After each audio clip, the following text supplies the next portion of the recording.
without a doubt, a huge role that they played in knocking the stock down from all-time highs to where we are currently. So that definitely raises. We saw that FINRA was down. The stock got absolutely killed right at the open. I believe it was like 15% down maybe by the time, everyone was able to trade or everything went back online. And I know that there are some that said, well, you can still purchase the stock, hey, you can Leanne. still trade it, whatever.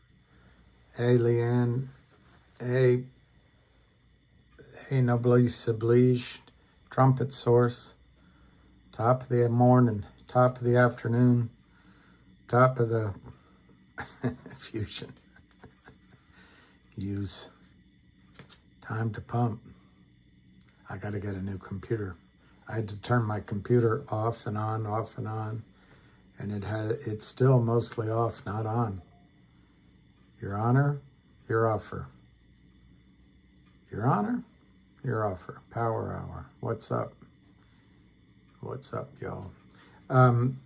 Avid Trader just put out a There's been a lot of video. news circulating GTII. I'll wait a second and we'll play that in a little while. It's my understanding that there's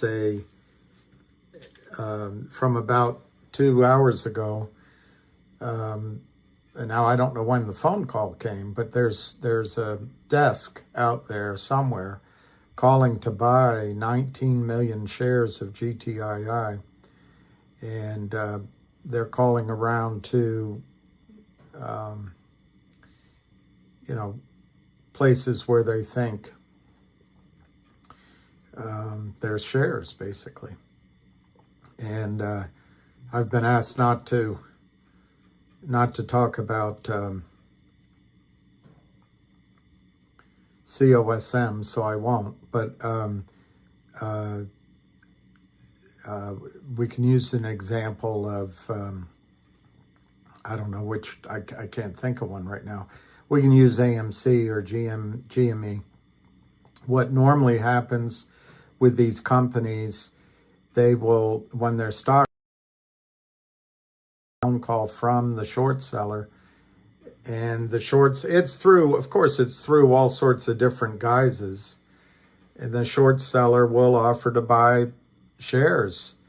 And so what happens is the money you've put up goes back to the criminals who have driven the price down, and then maybe there's a fear of missing out rally, but then the criminals sell some more stock that doesn't exist with no intention of delivery. And what they do to the desperate CEO and the desperate company is they go buy the stock from the company, and the short squeeze potential fizzles away because, at best, the CEOs don't understand what's going on, and that may be the case. In other situations, I think, to put it mildly, I think retail is taken advantage of. And anyway, in this case, the good news is that GTII, the company, will. Do you remember there we go. Do you remember the video? I mean, not the video, the tape recording of Charlie Mayo calling in to GTII? Hey, Reiki, it's me, Charlie. I've just had a talk with the guys, and we've gone through some numbers, and we can make an offer. Or, I'm paraphrasing, of course. Or, if you're interested, please call me back. And there's been reportedly many capital formation companies. They don't form capital. The criminals just sell and collect the capital, and they're willing to give it back to lock in a profit. Anyway, there's been a lot calling in, and so they haven't taken these deals. They will not do that now. That is a huge distinction in this situation versus others that recently happened. As this squeeze gets going, GTII has no intention of helping the criminals out. Now, how does it explain what's been, hey, Counselor Diamond Hands, I saw your video. Very good. Two of your videos. One I won't highlight because I don't want to bring the guy's name up. And the other, very good, excellent. You guys should follow. You guys should follow the counselor. Anyway, I forgot what I was saying. Oh, the good thing here is the company's not going to issue those 19 million shares to the criminals. And nor, in my opinion, I can have, you know, obviously price always affects all decisions, but I don't think any of the larger holders of GTII intend to help Kurt Kramer out of his problem. Now, Kurt Kramer uses a lot of LLCs. He has lawyers. He uses the best or one of the best white-collar criminal law firm agencies, whatever, law firms in the country. And this is my computer. I got to get another one. So they will make a big play on the fact that, oh, it's not Kurt Kramer. It is Kurt Kramer. It's one toxic convertible note short. And I don't like using the word short anymore because it implies to congressmen and to journalists that that's a strategy. And we're just on the wrong end of such a strategy. It's criminal. They're not shorting stock. They're selling stocks that don't exist. In other words, they're counterfeiting shares. They're defrauding you. And Kurt Kramer does it over and over and over and over and over and over and over again. Defrauding you, defrauding the market. And these words that Wall Street uses confuse you. But it'd be like George Floyd, as someone on this thing pointed out, going into gathering, someone pointed out to me. It's like George at the SEC a week ago. It's like George Floyd going in and spending a counterfeit $20 bill. All of a sudden there's 9 officers around him arresting him. And I'm not going into the rest of the drama. But that's for spending one $20 counterfeit bill.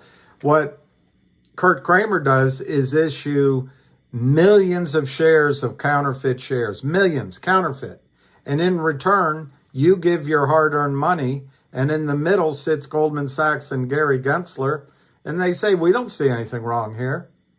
Hey, Congress, next time we go down, we're too big to fail. Go to the taxpayer to get us out of trouble. But in the meantime, we want to fleece the taxpayer, and we want to kill every good company out there. So China and Slovenia and Thailand and Mexico and every other country in the world has a chance to be strong, but we want to destroy the United States of America because we are not an American firm.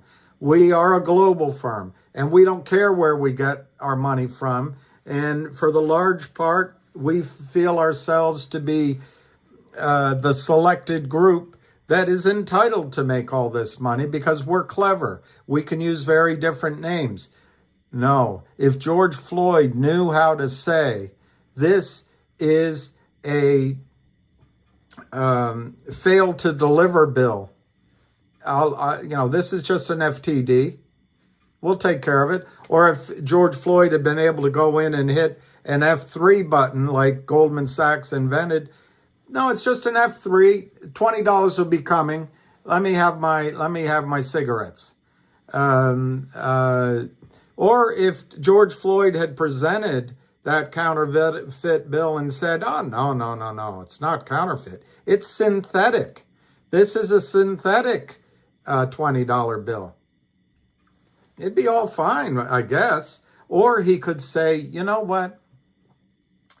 This really isn't a counterfeit bill. I'm just going naked short $20 with you. And I'll deliver it later on. Don't worry about it.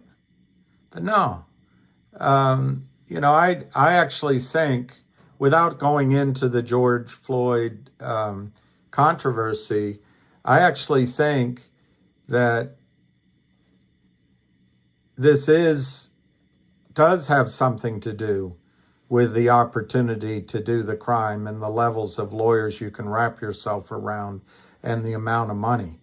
But seems like to me, there's no difference in counterfeiting a $20 bill or counterfeiting 20 million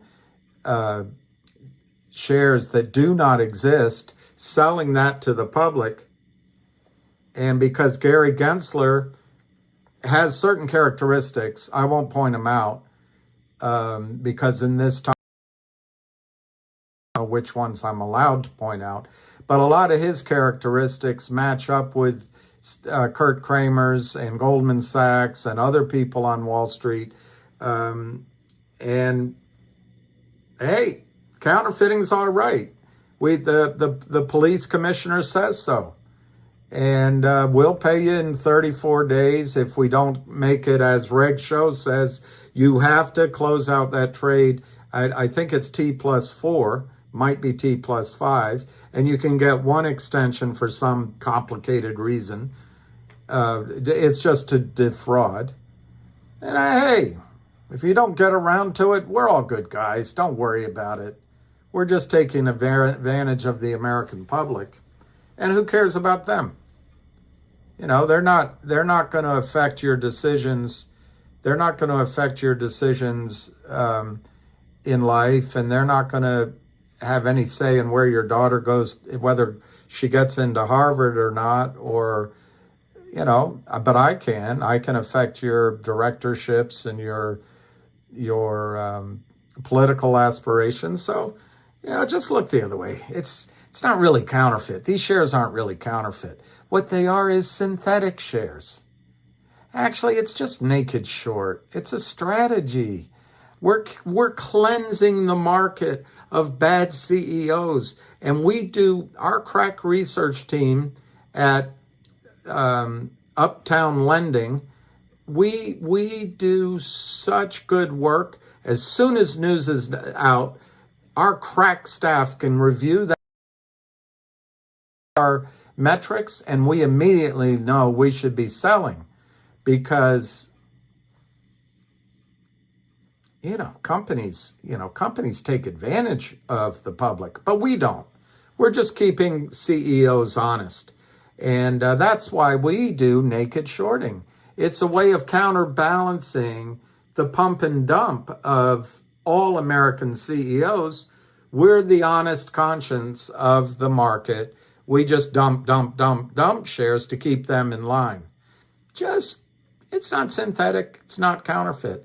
Imagine if George Floyd had gone in with his $20 bill and said, I'm just keeping you honest. I figure I go into Korean marts all the time, and I think you guys take advantage of us. And I just think, since you're marking up everything you buy at Costco, because we don't own cars and we can't get out to Costco sometimes if we're deep in the middle. It's all changing here. You should see DC. They have all the things you need to have good downtown neighborhoods in every neighborhood of DC now. It's bravo. And I understand that was all designed by Mayor Tony Williams, and everyone else has been acting on it, but it's terrific. But it used to be a time you couldn't get green groceries, you couldn't get anything unless, and I lived in those neighborhoods. I lived in one for quite a while. You'd have to go into these little stores with a bar on it and a Korean in the back. So maybe George Floyd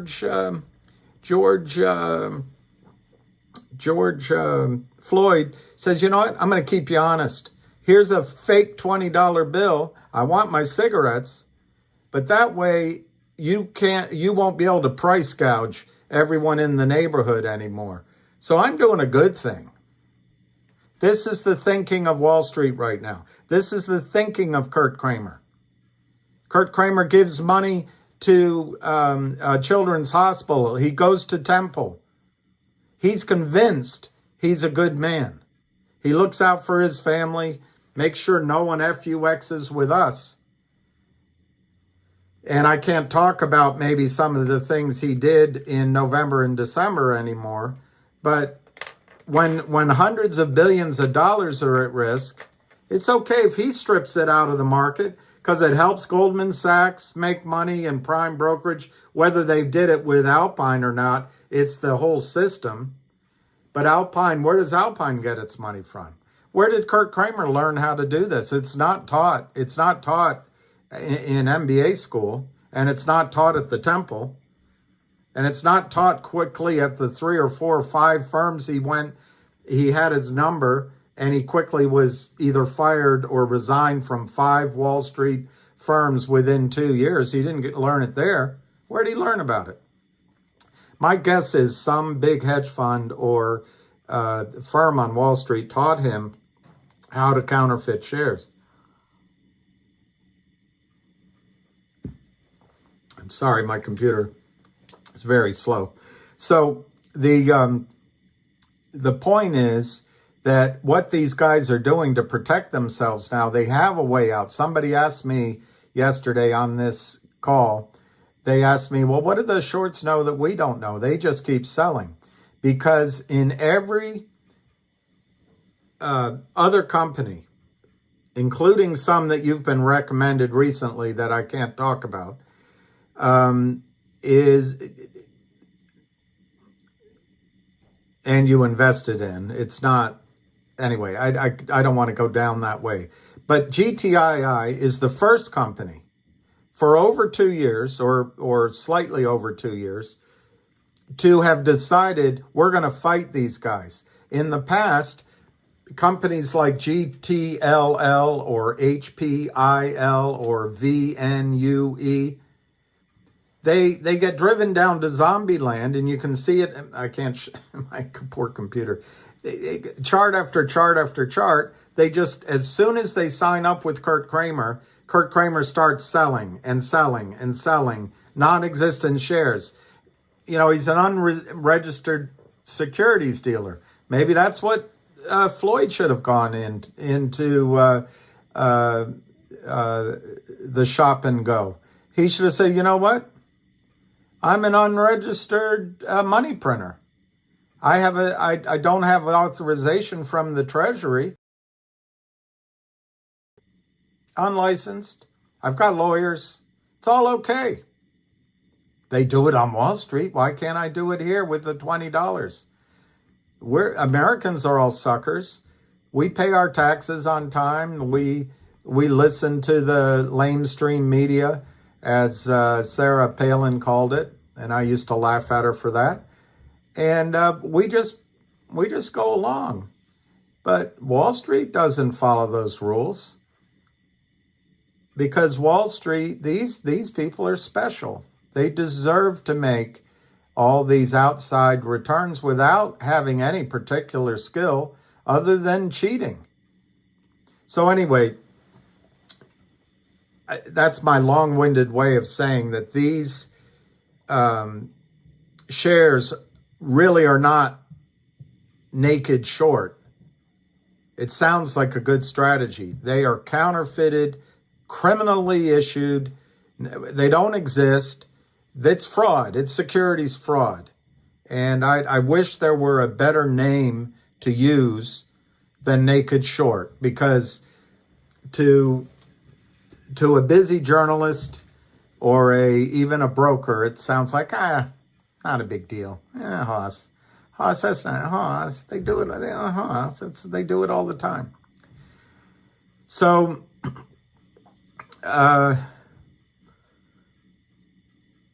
19 million shares is massive. Turn my computer on and off again. I guess I will. My solution to slow computers. 19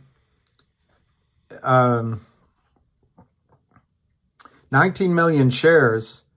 They call around, and if GTII won't issue one, this was what I was trying to answer to the gentleman yesterday. When in most companies, the reason they keep selling is the over-the-counter market is completely broken as a capital formation source. And that's the way Goldman Sachs wants it. That's the way he wants it. Now, what we have here is failure to communicate. And if that's the way he wants it, that's the way he's going to get it. Anyway, Goldman loves it, and the rest of their crews up there in Wall Street, because they get to pick out the next Facebook, the next Amazon, the next WAG, the next, you name it. But not all the small brokerage houses, all the revenue comes to them, and they get to put it through their pools of money, which they can put fees on, and then they can run the value up and stuff it in your IRAs when some sophisticated broker says this is the IPO. Remember Facebook, for example. Now, it worked out in the long run, but they priced Facebook at $38 to my memory, $42 down. But they, at least in the short run, they had wrung all the value out and they stuffed it in America's retirements accounts. I don't know how many people after it went down hung on, but the point is, it helps Wall Street to have a broken over-the-counter market system. And so basically, when in all other cases than GTII and now CRTD, and there's a couple that are going to try to quickly learn how to do it, they're standing up to it. And they're saying, you, in the past, you could, like DBMM that's a Kurt Kramer beauty. They give money to the company, they start selling it all the way down. And then the company's in trouble. There's less than 1 billion shares existing in DBMM, and there's 8 billion shares rumored to be counterfeited. But remember, that's okay. It's just two young men on trying to make a living. Come on, don't pick on us. So what would happen normally, like with DBMM, except she's a fighter, or it did happen with, I think it's HPIL, I'll have to check. They hired a law firm. And settled, and the stock kept going down. That's the problem with hiring the law firm. You feel like you're going to get some resolution. Kurt Kramer loves lawsuits. He's all lawyered up, and he loves the time involved in the lawsuits because he can continue to Kramer. He can continue to crime. He can crime more than you can breathe, because he believes he has a right to it. He believes he has a right to the money that's in your pocket, and he'll blame it on anything but not take responsibility for it. So anyway, in the past, when the shorts, like a Kurt Kramer, keep selling, use HPIL as an example, they keep selling, keeps going down, then their lawyer, Nadich, will go into court and say, well, Your Honor, your offer, it's impossible to prove that this company was going to succeed anyway. You have to ask yourself, why was the stock down that low? They get it from all sides. They argue every different thing, and it confuses judges who are busy, confuses Wall Street, because it's called naked shorting. It's criminal what he's done, Kurt Kramer. He's a one-man crime wave. He's a counterfeiting crime wave. And he's been doing it for 15, 20 years. So when he gets a company in trouble and keeps shorting, and the question is, why do they keep shorting? They seem to keep, I shouldn't use that word, counterfeiting. When Charlie Mayo calls up, hi, I just had a talk with the guys, and we're ready to offer you some money if you want to call. The company says, oh my God, a lifeline. What's the deal? Well, if you issue 20 billion shares at 0.000001, we got a deal, we'll send you $2 million. But it's going to be in tranches. We're not giving it to you all at once. You have to put newly issued treasury stock, company stock, in at Alpine, and we'll continue to sell your stock in the open market. We won't tell you we're doing that with failed to deliver shares. And then we have a formula here. Every tranche, we get a 25% discount to the lowest 5 days for the last 30 days of trading. Take it or leave it. You're going out of business, you small man. Look at what some of the things Charlie said. Read Gretchen Morgensen's article. I'm gonna come over and see you, you poor excuse for a man. Well, these aren't men, these are devils. So anyway, in the past, before Ham, pre-Ham and post-Ham, pre-GTII and post-GTII, they didn't fight back. There was Pat Byrne, but they came after him hard, just like they're trying to come after Jeremy Frommer a bit now. And most CEOs get to where they are because all of their life they got straight A's.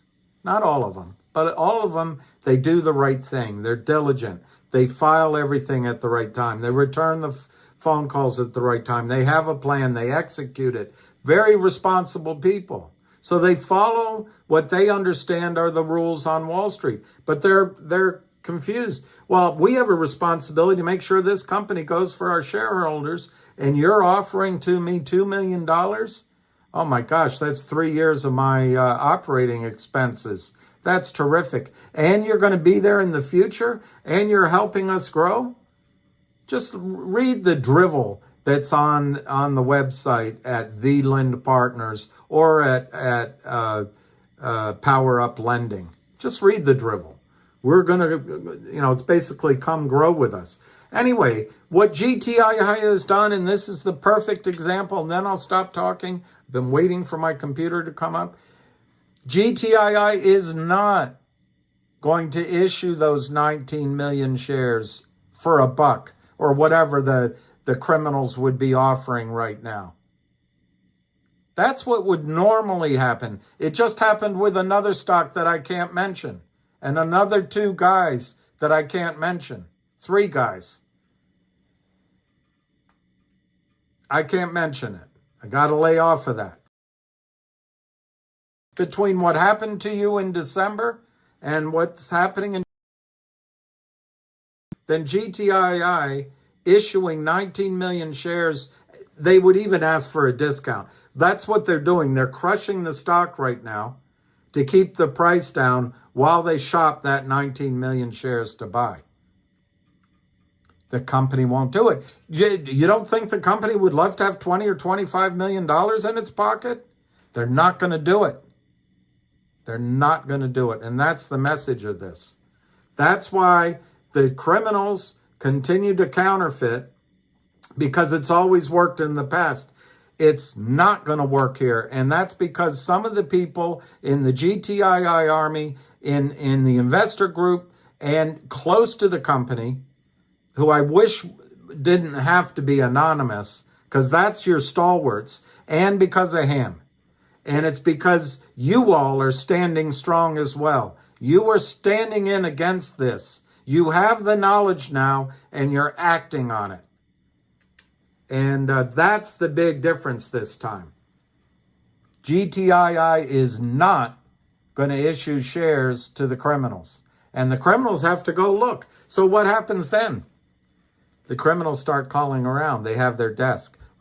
We got 19 million to buy. We'll give it to you. We'll buy it. What's it trading for right now? Well, we got it down. We got it down to 2. I don't know where it is. 204. We'll sell it to you. We'll sell it to you. No, we're not going to be able to do that. We can't do 150. Well, we're not ready. Well, we'll take it from you at 75 cents. No, we're not really. We're not. Well, wait a minute. Sorry, I'm getting it. I'm getting it backwards because I'm a long broker. That's a short broker. So they're actually looking to buy the share. They're actually looking to buy the shares. Well, we want to buy 19 million shares. What do you offer? We'll take, well, it's down to 204. We'll give you 210. No. We don't want 210. We'll let you have it at $10. Oh no, we're not ready to buy it at $10 yet. So we'll call the other desk. Hey, we got 19 million to buy. We'll pay you. They learned a lesson on that call. We'll pay you $2.25. No, we're not interested. If you want to give us $25, we'll take it right now. Fill or kill. No, we'll call another desk. Well, by the way, by the time they've talked to 2 or 3 traders, Ham knows about it already. Do you imagine how many people on Wall Street know that there's 19 million shares to buy to cover a troubled short in GTII? That's how it starts. Now, it may not be showing in the price today, and it may not show tomorrow, but soon and for the rest of your life. All right, I'll start reading.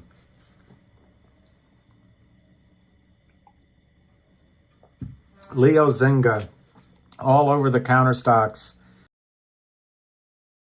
are getting hammered. Absolutely. All of our stocks are getting hammered. Billy P, that's good, Ken Griffin. When is it going to squeeze? Weeks, months? It's been too long already. Well, Ken, you know, my recommend to you, Ken Griffin, sell. Get out. Just get out. If you can't wait weeks or months, get out. It might be that long. I don't think so. I think this sign is desperation.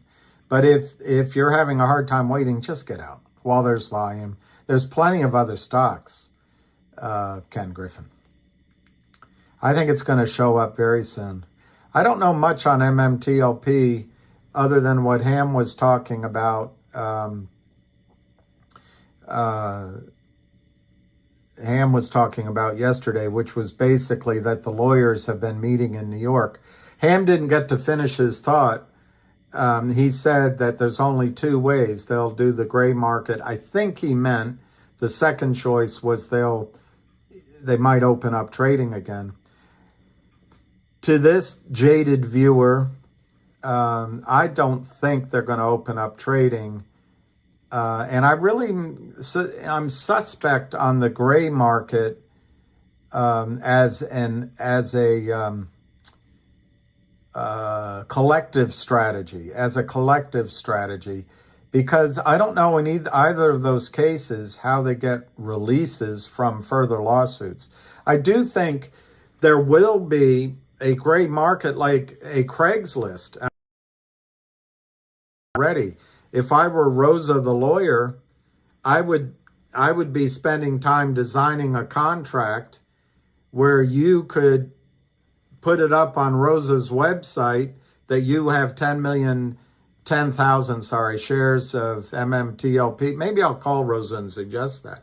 But you need basically a quasi clearinghouse to get it done with legally binding contracts.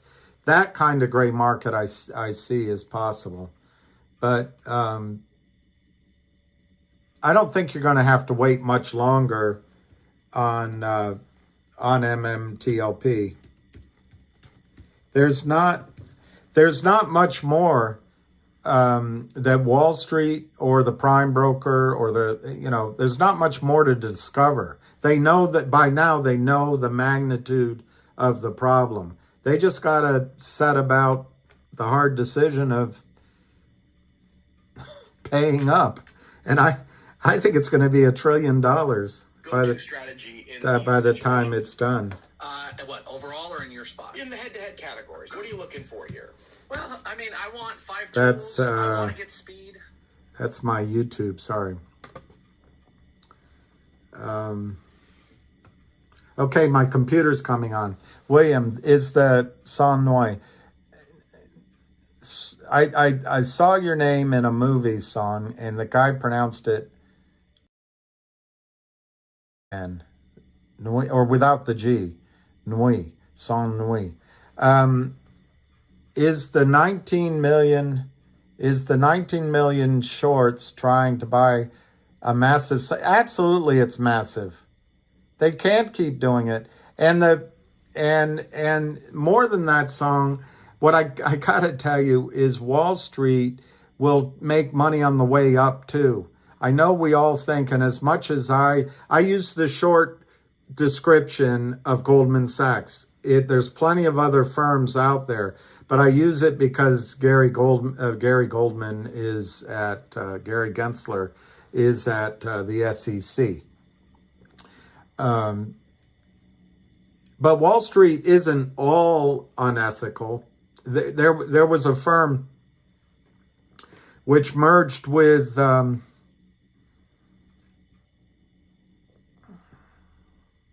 it might have merged with Wells Fargo. I can't remember. But there was a firm, A.G. Edwards, for example, or Legg Mason. I knew the principals really well. We all went to the same school, and they recruited me for a long time. And I got to know it really well. It had extremely high ethics. And there's many more. It's not just two companies. There's many broker-dealers that wouldn't get involved in this crap. So they want MMTLP to end. But then I got off track. What I was trying to say in the case of GTII or any of these, there are opportunistic long funds and long investors and trading desks that will go long. They won't just go short. And now it is true that intraday, any trading desk on Wall Street can create shares out of thin air and just counterfeit the stock downward. You saw it with Shearson Lehman when it crashed. You saw it with Bear Stearns. And you know what I think will happen someday? It'll happen to Goldman Sachs in a panic. And they'll go, hey, this is unfair. Well, it'll just be just desserts. But on the flip side, there's a lot of Wall Street firms that can buy stocks during the day without really having the capital or explaining where the capital, their credit's good. And they can buy a lot of this stuff on the way up. So let me see if there's a ham call going on. I don't know if there is.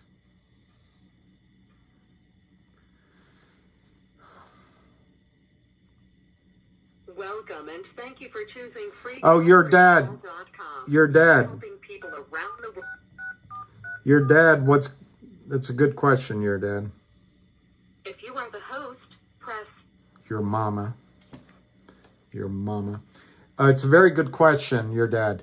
The reason it doesn't show, they don't put it down on the computers. They're quiet about it. And they being, let's say it's Kurt Kramer, or it's Alpine, or it's one of the shorts that colluded with Alpine to attack. When one of them gets the approval from above, go ahead and buy it. Remember that movie, Margin Call, Sell It All, and they gave bonuses. That guy that got in trouble with sex, what's his name? He's a good actor. Anyway, he had to go out and tell everyone, I'm proud of you. This is going to be your hardest day, but sell it by 10:30 and have it all off your books by 12. And we're going to give $2 million bonuses if all of you achieve 95% success at selling. Yeah, but we're going to destroy our customers. Well, that's just how it goes. If we survive, we'll be there later on. And that's what Kurt Kramer counts on as well. Everybody on Wall Street wants commissions. So if Kurt Kramer can survive some bad press for a year or two, in 3 years, there will be brokers dying for that commission flow that he represents. They only have to make one phone call to him, and then they just have to collude with him and get their operations side to check all the boxes so the computers, Kurt Kramer and his lawyers and his criminals, match the data with the computers if I'm the broker, and the sales just go through. And as a broker, my runs come every month. I'm like a genius. I'm hitting the leaderboard every month on my production because this guy, Kurt Kraper, has an insatiable greed, and he's going to sell billions of shares every year. And if his name is mud in 2023, in 2025, he can be back at it.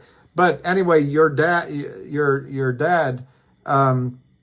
what they do is they call down to a, someone they trust, a broker, a person, a human being at a trading desk. And it might, if it's Alpine doing this, or it could be Kramer, they probably wouldn't call one of the bigger desks, but they might call a bigger desk. But it's probably a off-Broadway brokerage firm that they've called. I can't think of all the names anymore because everybody's changed.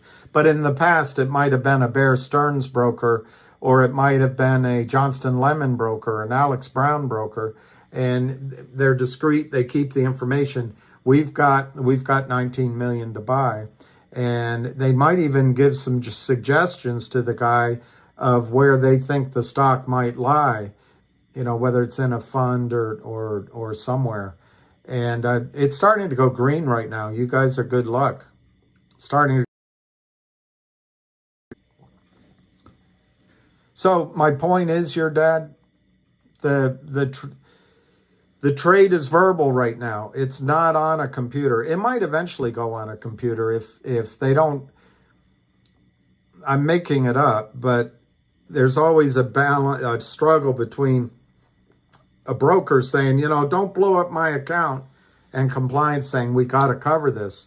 So maybe they have 24 hours, 40. I doubt they have more, but maybe they have 48 hours to try to cover this trade. After that, whatever the arbitrary amount is, 18,615 just traded at 220.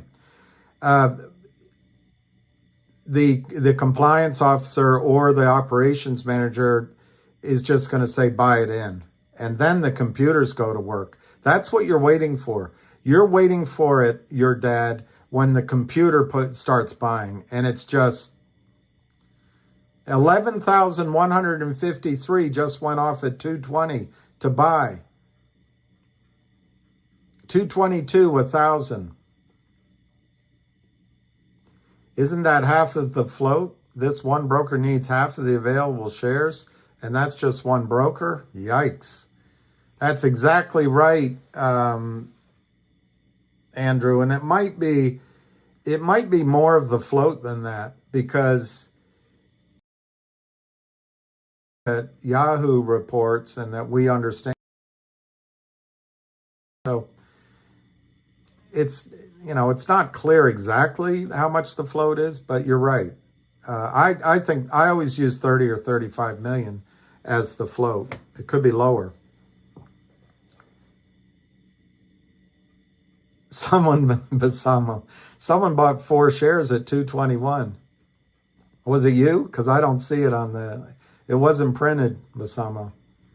MULN needs to squeeze too. Hey, Fritz, flappy ears. I hope Fritz is a dog.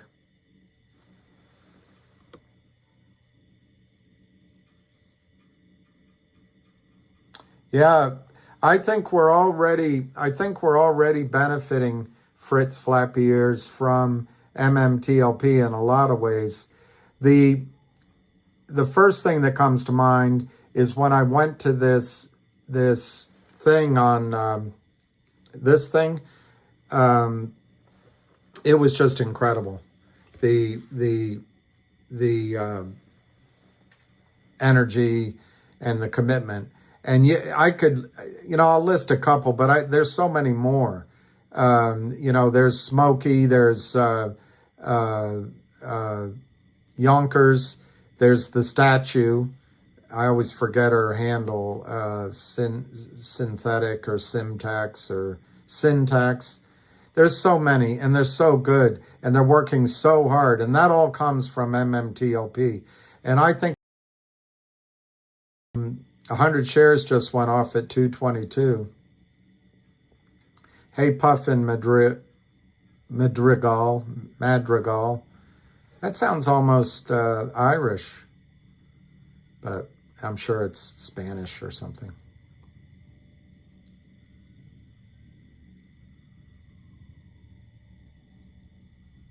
J. Dubsky.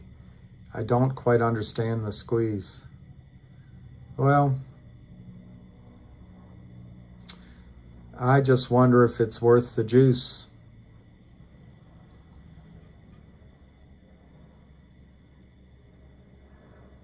Yes, Tom McCartney, that's exactly what's happening. Is there anything preventing market makers? It's actually the criminals behind them, but market makers too, when they're caught with something, from just raising and dropping these stocks at will every day. That's what they've been doing nearly at will, as you put it. There's been a couple of times, 3 times that I can think of, basically fully 2 years ago. Then there was another time in between, and then there was this most recent sort of August, September, October, I don't have the chart in front of me, time, where the sheer volume of buying they weren't able to do, and they were panicking. But yeah, that's what they're doing, and that's what they're trying to do right now. I wanted to show you guys, maybe I'll do it,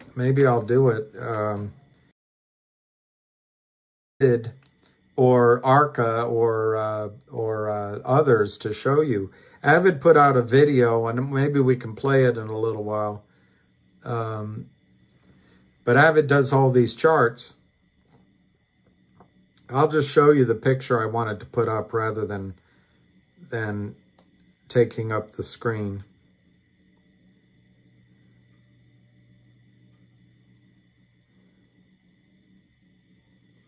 This is an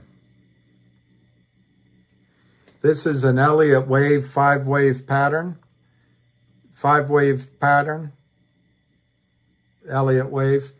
And what I learned about Elliott Wave is it's really in the eyes of the beholder.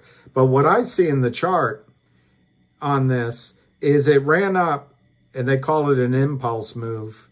Anyway, it's just that's the direction with the energy.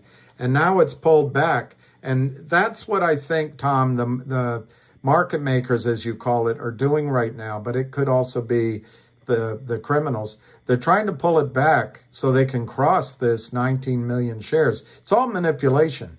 If you did it, they'd shut down your accounts. But Gary Gensler is fascinated with the beautiful Kim Kardashian millionaire, and he's only worth 100 million. It bugs him. It really bugs him. I don't see a lot of trading going on. Hey, Dadif. Look at me. I'm Sandra D. Yeah, anyone else stop trading? I have since this MMTLP mess. Well, M. Casey, it isn't resolved yet. And it's quite possible, and I'm not promising it, but it's quite possible that at the end of the day, you're going to be offered 10 times what you invested in MMTLP, and you're going to go, what? I paid $6 for my shares, and they're offering me $60? And then I don't know what you'll say then, but you're not going to get zero. And remember, M. Casey, if you stop trading, keep a journal every day of the trades you would have made, or just one big trade you would have made. You would have put it all into GTII at 70 cents or 69 cents or whatever it was on that Monday, the 12th. And look it up, write it down. And right now, GTII is quadruple. to me, what's most likely now is that this is just going to go the way of a massive lawsuit. At the end of the day, you can submit and say, I was so upset I stopped trading. But these are the trades I would have done, and you have a verifiable loss. Hey, Fahad. Can we petition to ban David Lee? Is it really that bad? Is he really that bad? CRTD list. All right. Well, I see you got your dry cleaning back. No. No, this is, yeah. I need to get a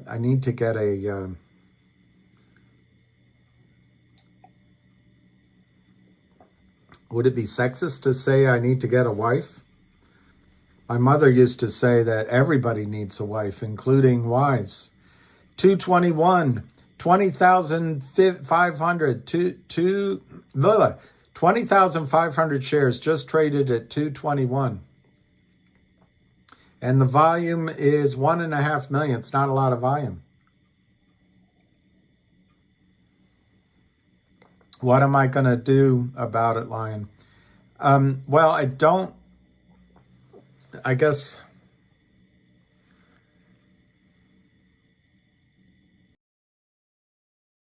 and Griffin no makes it harder for the shorts. Lion, I saw your post. I'm not ignoring it. Farticus, my questions are a little farther up top. All right, Farticus. I think we're all past here. Hang on. No, that's David D. I don't see your question, Farticus. I'm Farticus. Oh, there, Farticus. By averaging down, I mean buying more regardless of price. Well, real question, GTI price target, good amount of shares. I'm averaging down every day.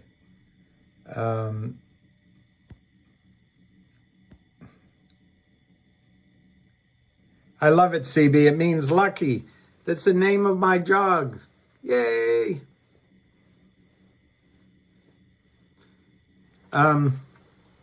Kip.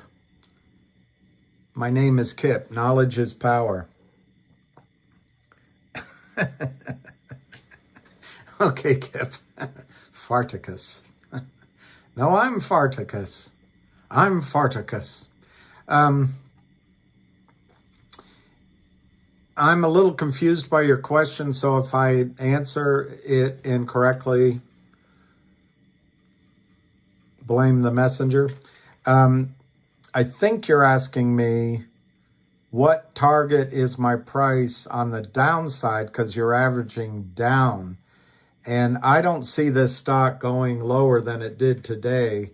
And in fact, the reason I brought up Elliott Wave is I think this is wave 2, potentially. It's how I'm reading it. And it'll come down maybe to, I'm trying to remember on the chart, 179. But it's already done it. It's already spiked down there. And I'm not sure it's going to do it again. More realistically, I think the 205 range might be where they want to settle it. And it's already done that. So I'm just not sure, Farticus, or Kip, that it's going to go much lower. So if I were averaging down, I would take advantage of this. The other thing I wanted, and you guys can ask Avid, but the other thing I wanted to tell you about Elliott Wave, and I forgot which one. I had to look it up. But typically the third wave is the biggest wave. I was confused if it was the third or the fifth, but it's the third. And so you can get your easiest money if you correctly call the third wave. Now, the weird thing about Elliott Wave theory is you can have that 1, 2, 3, 4, 5, and then that can form just the first part of a super wave. So I used to use Elliott Wave theory a lot, and then I just gave up on it because it seemed like, picking up a chick by an Aquarius. Well, that means you do this, this, and this, and this. Oh, how'd you know? You get it right on the fourth guess. 216, very low volume, 216. So their cryptic trader confirms it. Basamo, I need $8 GTII and I will make back all the money I have invested into this mess since November of 2020.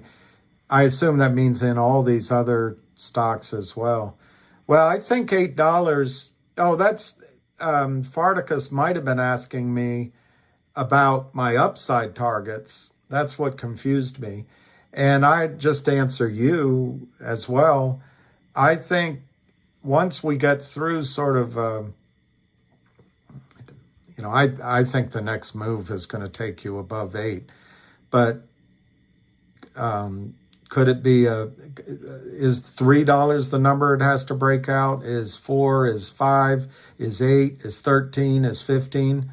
I think we're on the verge of seeing what happens when an adult comes in and tells Kurt Kramer he's been a bad boy.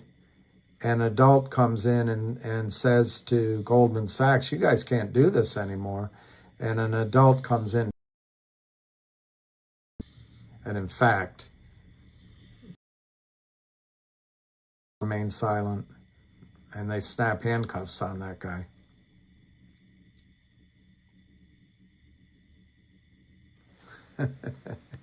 Who's this? Song Wei, we need a super wave. CRTD filed for the application 1 to 2 weeks before GTII and Upstream. Yeah, but I happen to know that this is the Lupin Express. Oh, all right, all right. You mean the flower Lupin?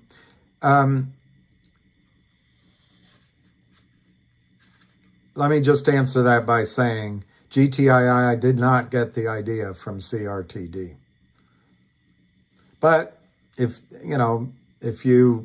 we shouldn't quibble. Maybe they all got the idea at the same time because but it doesn't matter. I'm glad Jeremy Frommer knows how to move quickly and got his application in 2 weeks sooner than GTII.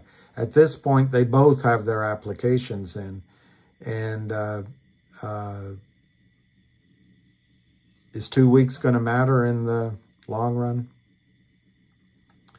Ricky, my opinion on, all your shit crap losses from AMC. I got you. I've been looking at a couple of websites and that AMC is about to move. I don't know how to judge it. Manipulated, and the big boys have that one under control. Ricky, my thoughts on MMTLP is I think either now or pretty darn soon, they've had enough time. Human beings have had enough time to examine the problem. And it's starting to get to the point where any further delay is there's another reason for it. So my opinion is they will come out with a solution very quickly, just in terms of timing. Ham said something on his space call yesterday that the lawyers were meeting in New York. I'm trying to remember who on this run here said there might be an announcement today or tomorrow. Yesterday they said that. So I don't know who to give credit. But from my own way of thinking, the 12th of February, which is coming up, will be 2 months. And I think 60 days is, you know, you could say that maybe they started looking at it a week later than that. So I would say sometime in the next week or so, they've had a full 2 months to look at it. And that's plenty of time, even including the vacation times, to understand the situation. So somebody with balls, male or female, has to make a decision about this is what we're going to do. And if it's up to the regulatory bodies, they only really have two choices, as Ham pointed out.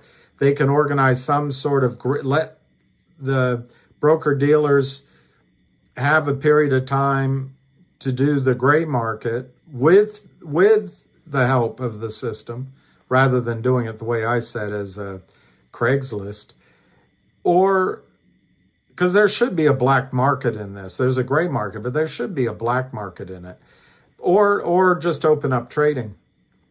If they decide against it, they need to announce that, and then the lawsuits commence. Ricky, I continue to believe the most intelligent thing is for Nextbridge to issue 1 billion shares to the criminals at $500 a share, $1,000 a share, $100 a share, and what Nextbridge gets out of it, they become the only oil and gas company in the United States that doesn't have to follow the woke ESG rules, that their cash flow isn't constrained by the demands of hedge funds, and they have potentially one of the greatest new field discoveries in a long time in North America. They would just be a fantastically set up company. There'd be dilution, but what the regulatory bodies would get is the problem solved, and they could pretend they know what they're doing, and they can go on with their lives. The press can go back to reporting on a balloon or the State of the Union address, and they don't have to focus on this. And that risk is taken away from the broker-dealers and the DTCC, that somewhere there's really a journalist left in America. What's in it for the criminals is there's no discovery. They would have to regurgitate everything probably, and they might even lose other assets. But at least they wouldn't go to prison. There wouldn't be any discovery. There'd be nothing on their U4. And so they could go back to criming in a couple of years. What would be in it for the broker-dealers? They would have to regurgitate a lot of money. However, it would get this off their desk. They could focus on the rest of the year to make profits. They don't tarnish their reputation. There's nobody writing in the newspapers, well, that's really funny. Fidelity's taking and they've put counterfeit shares into better than that. And, all the other issues, corporate governance issues, like who's voting the shares, all that stuff. They get to elide all of those issues for the time being. And then the only other party in this would be MMAT. And MMAT really, it's neither here nor there, but I have a feeling that if all of the big investors in MMTLP are suddenly flush with cash, it helps MMAT. And finally, there's you. If Nextbridge were to just issue new shares, solve the problem, everyone swallows their pride, nobody goes to jail, which is, Nextbridge did nothing wrong, MMTLP did nothing wrong, MMAT did nothing wrong. So that's a big amount of swallowing of pride. But let's say they get $500 a share. Maybe $50 a share goes to the lawyers, and that's something like $500 million. That should excite them for doing, 2 months' work. and then wrapping it up, maybe 90 days work. Maybe you give something, you pay the toll booth of the SEC and FINRA for doing nothing but existing. They're like I say, they're the toll booth. And then maybe what happens with the rest of it is it all goes to NextBridge, and you each get a share of NextBridge, but you're highly diluted, where you were going to get one share of MMTLP became one share of NextBridge at 165 millionth. Now, there's 5 people in that one seat. So maybe to give recompense to you for that, maybe they distribute, $150 a share. You get a share of NextBridge and you get a massive cash payout. And to me, that's how it should be settled. It has the beauty of getting it done quickly. It answers the lawyer's problem of getting releases from everybody, so there's no lawsuits in the future. It takes the weak remaining shine of journalism that might exist in this country, stops looking at the broker-dealers and the DTCC, who will lose money too, and we all move on. The criminals don't have discovery, they don't go to jail, and NextBridge is a massive oil company that's going to grow in leaps and bounds. And that's what I think is the answer, but what do I know? Billy Mack makes a good point. Billy Mack, MMTLP is already diluted with fake shares. Lots of love, in my opinion. Billy Mack, that's something that years ago, when I still believe in alternative investments, but I actually went to a meeting and asked the question. I'm forgetting where it was. I guess it was here in DC. And the question I had, and still have, when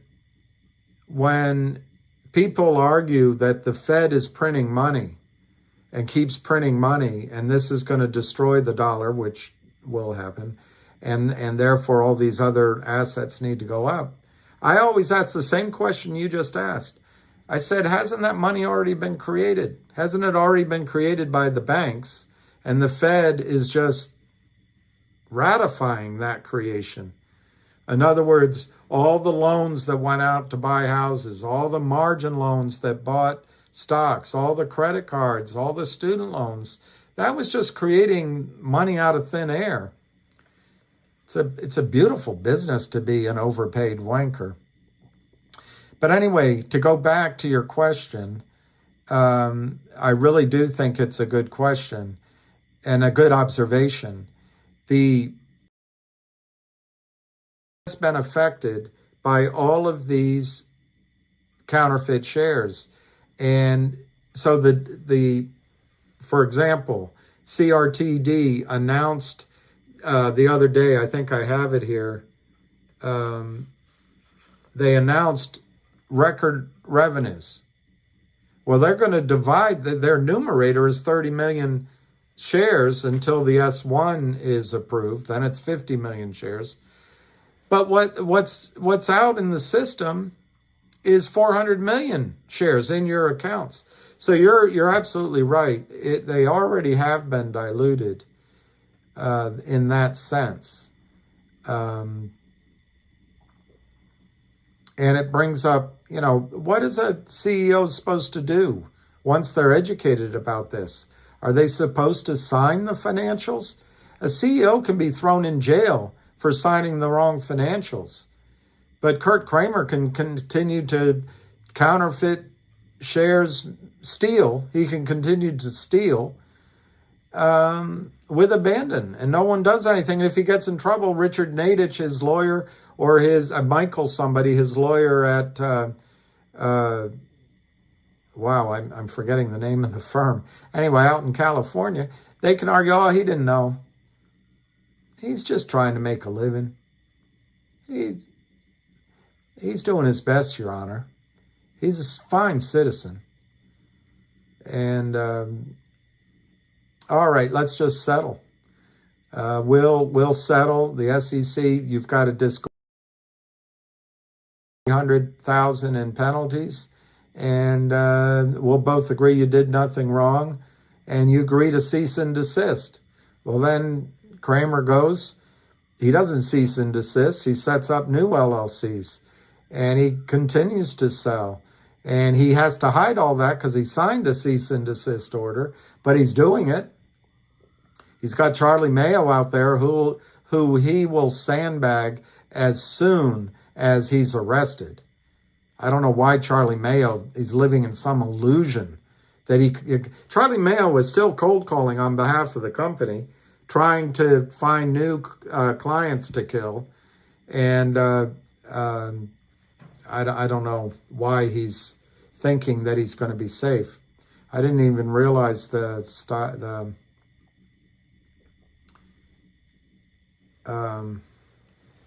Herman Hamster, I want to read that. Hartner, sorry. It rolled up so quickly, I guessed it, the last name. About OTC going private. I don't know what that question refers to, OTC going private. So, Herman Hartner, you bought it at 80 cents and you're waiting. Yeah, I mean, I know that feeling. I want to read about India there.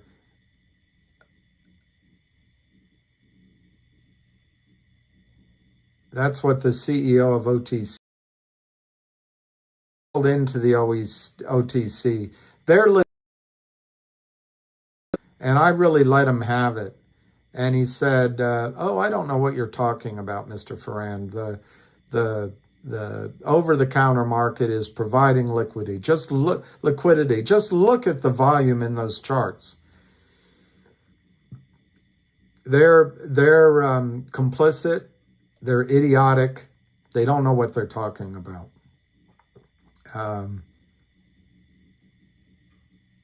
The CRTD being 80 cents, I don't know when you paid 80 cents because it went to $1.70 something. And I understand exactly I understand just how you feel, what you're going through.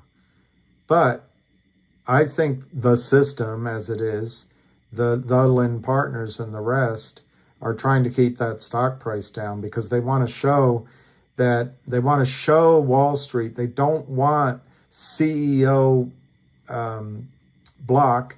They don't want Jeremy Frommer's work and efforts to catch purchase. And what's the better way of doing it than have his stock go down? But make no mistake about it. Jeremy announced yesterday that his revenues anyway, are record.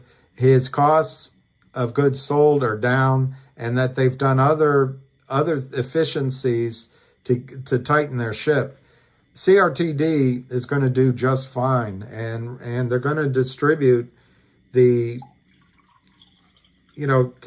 technically my arithmetic is still correct that when they distribute the OG collection, it's 33 cents a share. But we really have to adjust it for the S1 once that's approved, which it will be.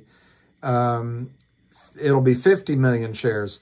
Unlike another company I can no longer talk about, those shares were already part of 2 or 3 financings that were raised before the stock started going up, which those early investors were the catalysts to this move. So they deserve that reward as far as I'm concerned. But anyway, my point is, after you adjust it for 50 million shares, they're going to distribute 20 cents a share of OG collection. And that's what it starts out being worth. They have a team of curators. They have a business plan. They put these NFTs up for sale auctions. So that 10 million can grow, and it can be a viable investment on its own. But as someone pointed out earlier, CRTD filed for Upstream 2 weeks before GTII. So they're in the queue for Upstream. And this OG collection as a distribution is going to test the theory that if you make the distribution as an NFT or a coin, a digital blockchain, you make it a blockchain type distribution, with the caveat that Upstream's not going to be trading American stocks apparently for 2 months. So there's a lot of caveats in there. But that distribution is coming, and you were in at 80 cents. You take that 20 cents off, that's 60 cents, and I don't see the stock on my screen. I thought I had it here. Let me look. Oh, that's because I restarted everything. That's why.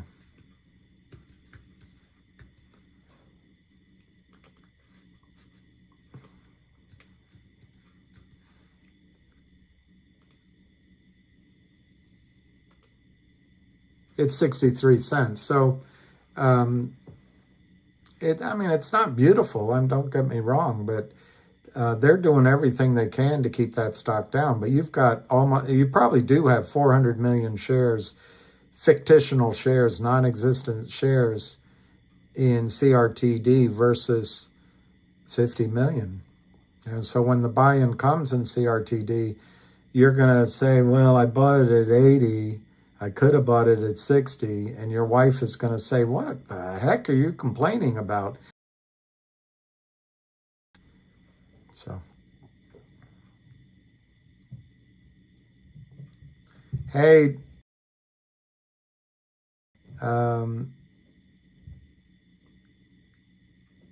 thanks for dropping in. Thanks for stopping by.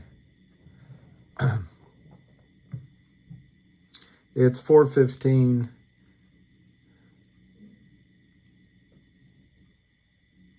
Well, Mark Maddox, my guess is if they do it the way GTII did, the warrant distribution and one of their NFTs that got shot down by either FINRA or the SEC.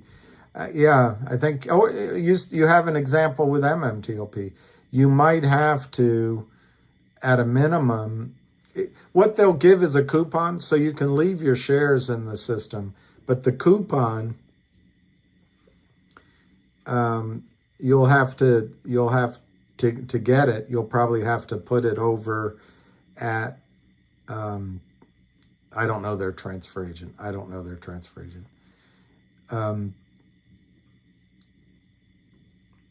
And I, as I'm thinking about it, I suppose technically those coupons could squeeze as well.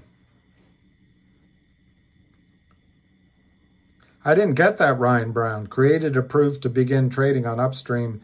Is that Valentine's Day? Not sure if you got that news. I didn't know it yet. Thank you very much. My computer. Anyway, I didn't look. Let me look now. I didn't look. It wasn't me. It wasn't me. She caught me in the parlor. She caught me in the kitchen. She caught me in. It wasn't me. Wow. Thank you, Ryan. Trading begins on Upstream on February, I guess it says 14th. The dual list is designed to provide created with the opportunity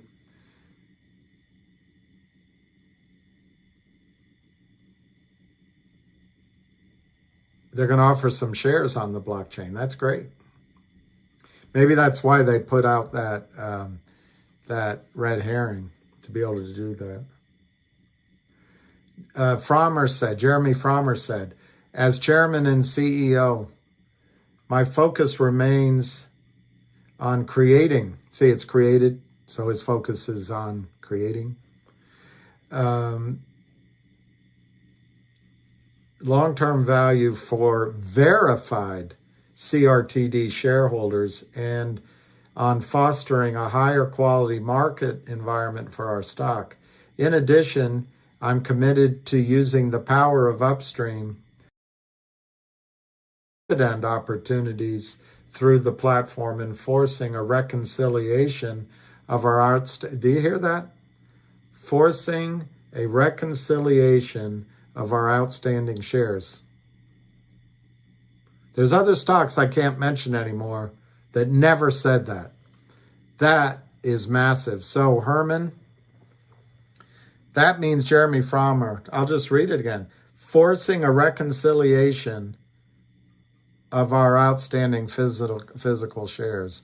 Reconciliation in this sense means a reckoning.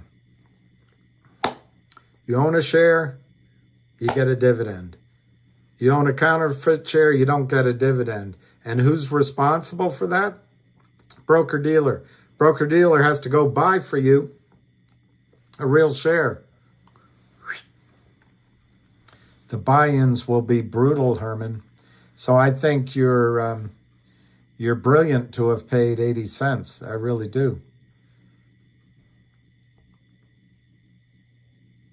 11:30:22 CB. Breaker. DJ reports NASDAQ moving markets to Amazon Cloud next year, starting with NASDAQ MRX US options market. NASDAQ ambition 100% cloud enabled. So that'll be I guess run by Jeff Bezos and the CIA.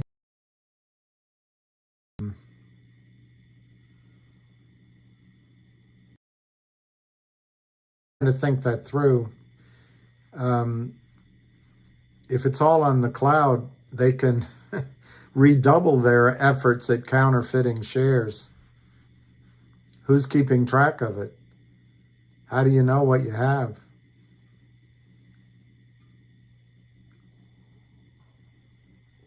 Mark says it, and this is why Mark Maddox says it, this is why I was so frustrated last year, because I think the momentum was oh my gosh, I just really think we were on the verge of it.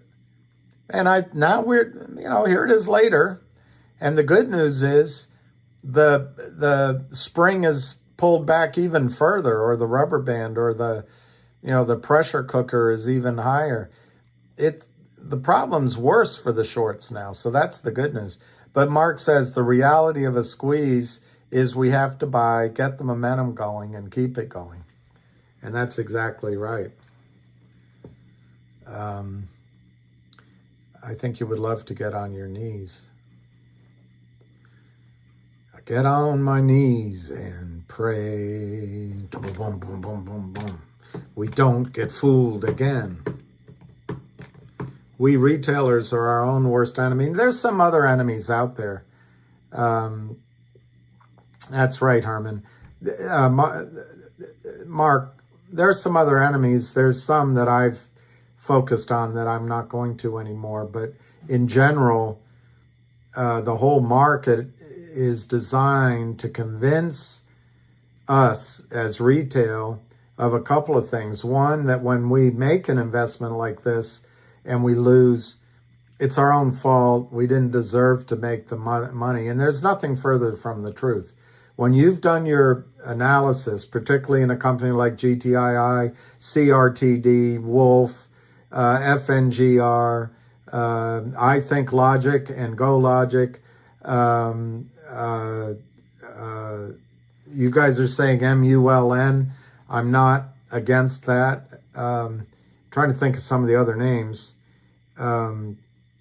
Anyway, You do your study. The criminals have Kramered for years, and they take their monies out. Why don't you deserve to make money on the trade? Why should the system be set up against you? So anyway, that's one thing they want you to think. Oh, I shouldn't have done that. I was too stupid. The other thing is exactly what you imply, Mark. They want to break us apart, and then we run out of energy, and I know from working with a lot of CEOs over my lifetime, being public is onerous for a CEO, and that's on purpose. You got to do everything correctly. The criminals don't have a lawyer, and make sure that they have enough LLCs to move their crime around. I think it was with that Goldman Sachs governor of New Jersey, Corzine, his company, I think it was Revco. What caught him out, they were moving monies at the end of every quarter. They would bring money into the let's call it headquarters, so that when the auditors came in, the regulators came in, they met the ratios, and then they'd wire it right back out after they passed the stress test, or whatever you call it. But in fact, they were leveraged at massive numbers, and he was defrauding customers by moving shares around, from account to account. Anyway, without going all into it, mainly because I don't remember the exact account numbers and accounts. Point is, he got caught out because he forgot to do it 1 month. They forgot to wire the money, either wire the money back or wired it in, and the regulatory agencies caught it. And I don't know why he's not in prison, but he's Goldman Sachs. It's a nice fraternity, Goldman Sachs. The Prime Minister of the UK right now is Goldman Sachs. Italy was run by Goldman Sachs. Greece. I think it's possible the EU has... Anyway, everywhere it is, it's Goldman Sachs. Goldman Sachs everywhere. And they're not there to make sure you have heat in your house, or there's food on your table, or that your family is strong. They're there to make money for the partners at Goldman Sachs. That's all it is. And I think it's disgusting.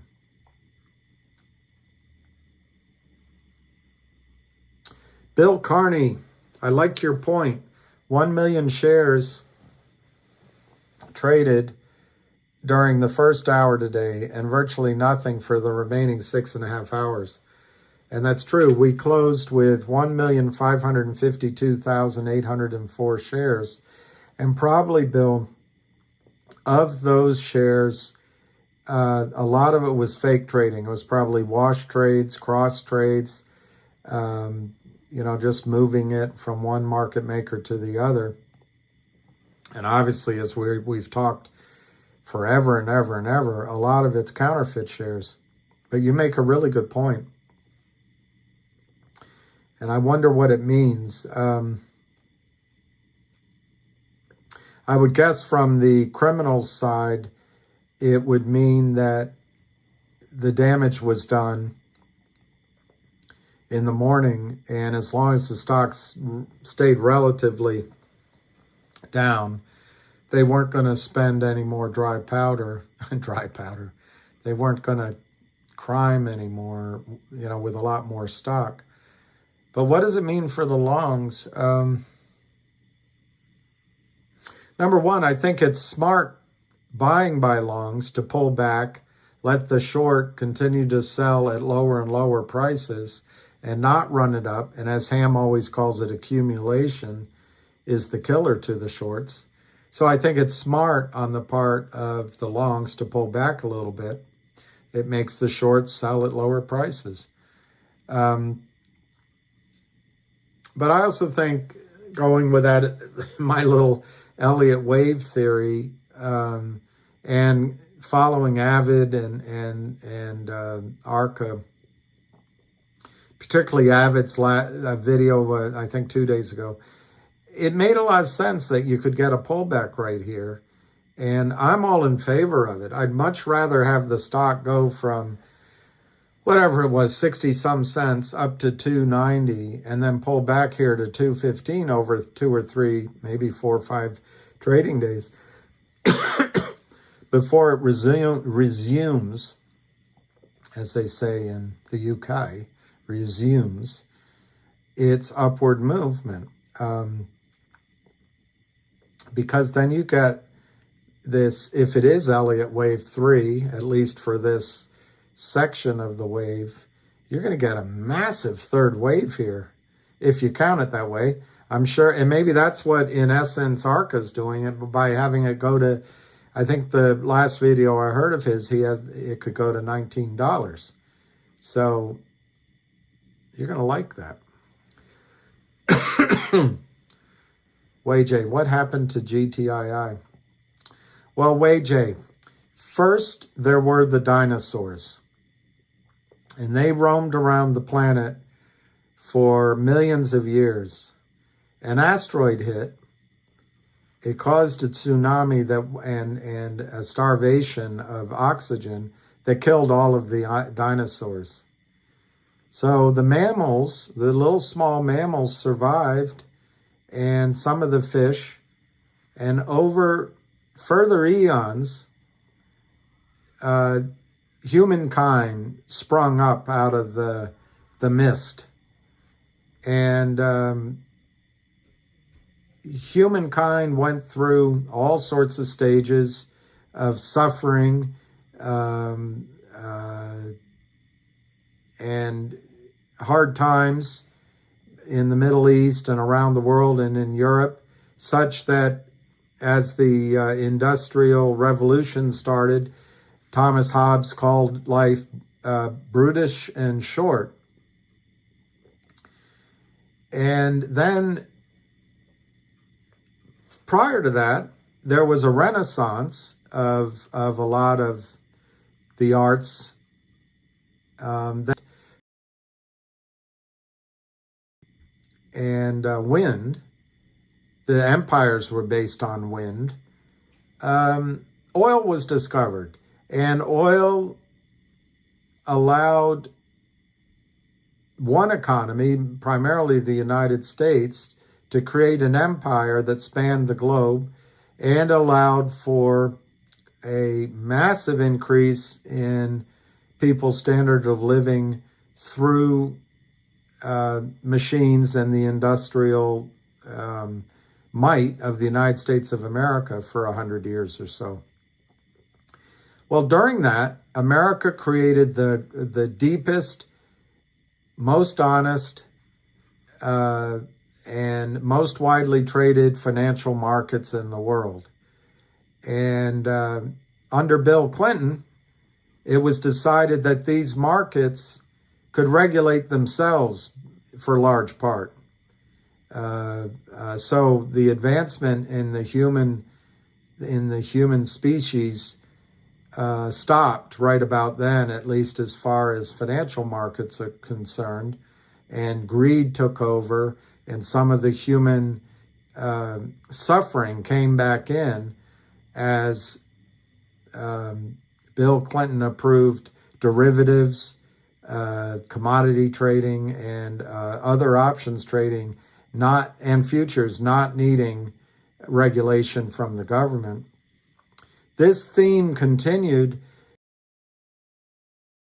under Clinton, then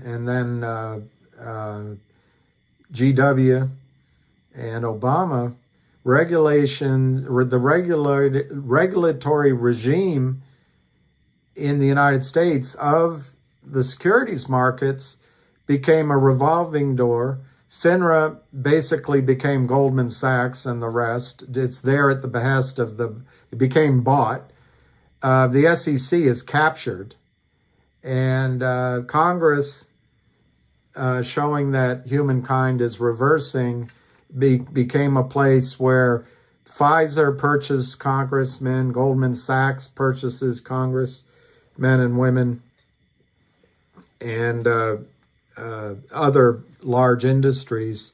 So what Thomas Hobbes referred to as life being brutish and short and tough for the working class, over the last 2 or 3 decades of Clintonism, the greatest Republican president we ever had, life has gotten much more difficult for the worker. It's gotten extremely difficult for the middle class. The buying power of wages have decreased, and the wealth of America has been directed to the top 10%, the top 5%, the top 1%, the top 0.01%, all through the funnel of Wall Street and the corruption that this self-regulation encouraged. In 2008, in an attempt, WayJ, in an attempt to stop counterfeiting of shares, Reg Show was invented by the corrupt SEC and Congress, the bought, the captured. And the whole idea of Reg Show was to give time to work out the failures of the crime without arresting any of the criminals. After all, they went to all the best schools. They were mostly white, mostly men, and they went to all of our clubs. And why should we arrest them? Under Obama, not a single banker was arrested, not a single one. Under George W. Bush, he giggled and laughed and he said, this sucker's going down, before he gave complete access to all financial records of distressed securities to Goldman Sachs and Morgan Stanley, but primarily to that bald guy from Goldman Sachs. So, WayJ, what happened in this cycle of human development is we're in a period where greed and theft and criminality are lionized and supported by government and by the regulatory agencies, such that specifically with GTII, a smiling firm that said, we will help you grow, and they made an announcement, you can look it up, in November of 2020, GTII took a loan for about a net amount of about $62,000 to my memory. The face value was around either $78,000 or $82,000. And they thought they were off to a period of growth to help their investors, help some of their middle class employees, and to help fulfill the dream that they were trying to build. Well, because of this criminal system that self-regulates and rewards itself for the crimes and stands at arm's distance from the criminals and doesn't arrest criminals, allows them to go on, Kurt Kramer of Power Up Lending, he used a different name. It was called Geneva Roth Remark Holdings, but it was Kurt Kramer. He started selling counterfeit shares illegally as an unregistered securities dealer. He also, his note was usurious, also against the law. But he figured, we're just a couple of young guys trying to make a living, and we've been caught before, but we just a slap on the wrist. We'll keep doing it. So what happened, WayJ, to GTII over the next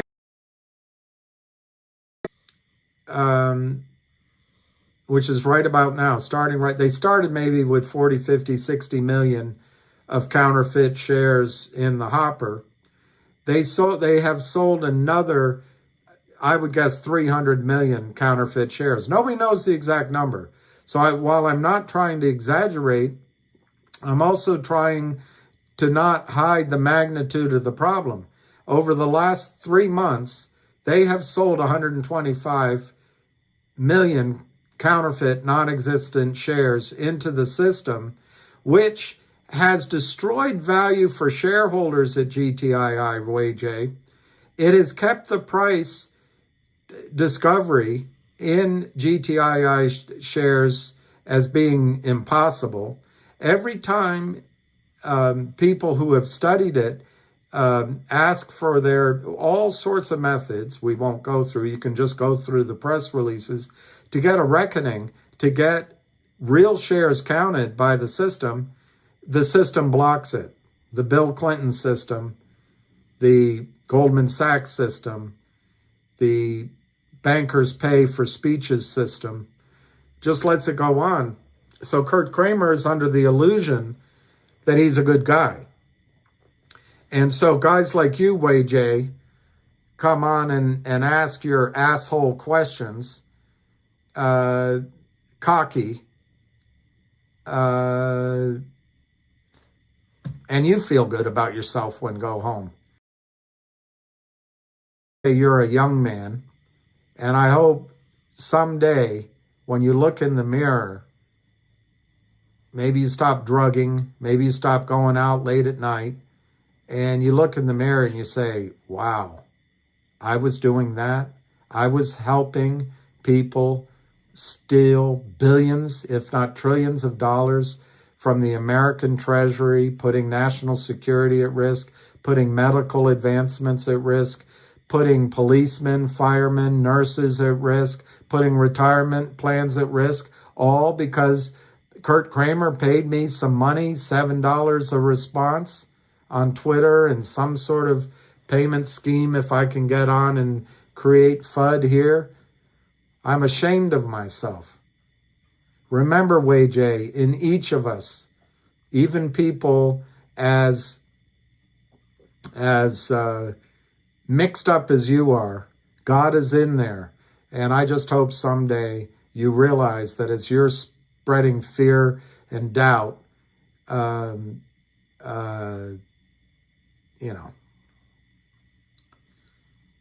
maybe I misunderstood. Maybe you want to know, why is GTII down 0.0499 today? Well, somebody described it. The opening trading was 1 million shares. The rest of it's been about 500,000 shares. The criminals have been criming. The Kramers have been craming. And the Alpines all day. And it's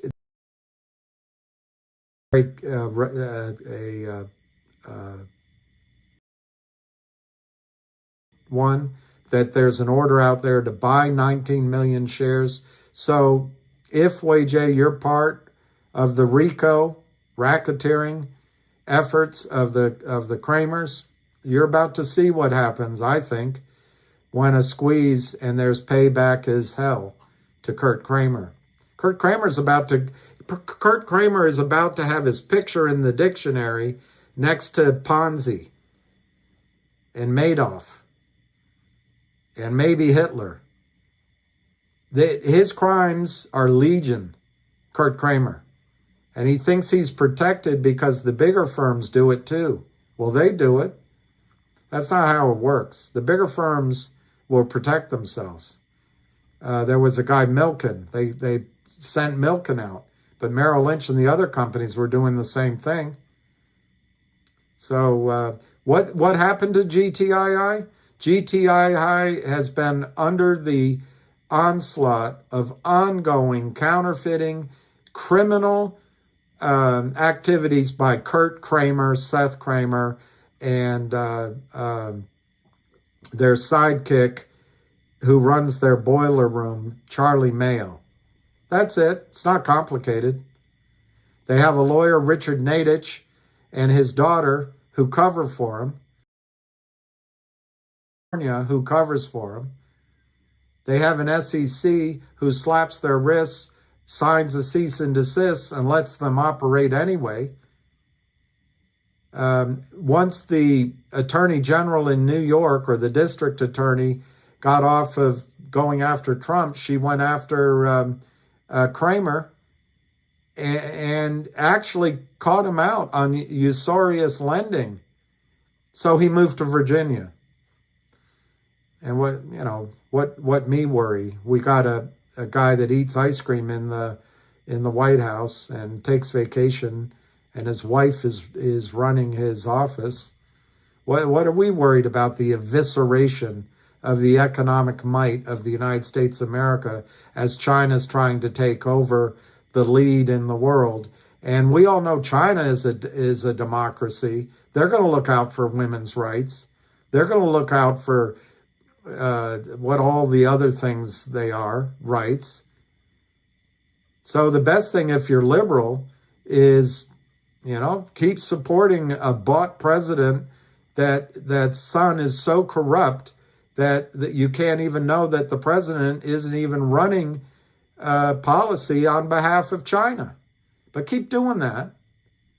And I remind you, I'm a Democrat. I can't bring myself to become Republican. I remember I don't remember him personally, FDR and Eleanor and Jimmy Carter, who I liked, and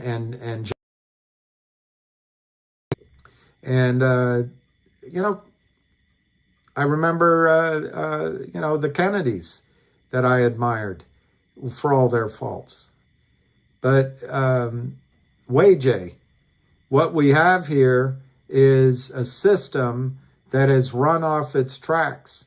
And if you're patting yourself on the back because you're making some dosh by helping out criminals, I think it's time you go into confessional, or you go into, I don't know what happens at a temple, or you go into a mosque, or you go into an AA meeting or a Narcotics Anonymous meeting, or you go walk in the woods, climb to the top of Mount Washington after it warms up, and just spend some time with yourself.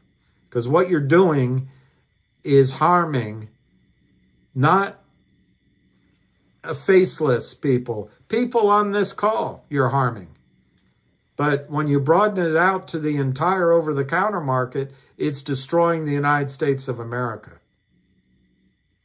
And Henry Ford, for all of his, he had legendary faults that I can't support. But one thing he said is, in order to have a middle class, my workers have to make a good amount of money, and he raised their wages. So, Wei J, don't join in with the criminals. Don't join in with the criminals. Their time on this planet is coming to an end.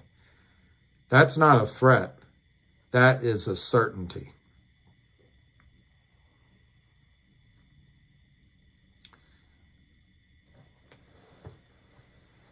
All right, so let me look at some of the other stocks I wanted to follow.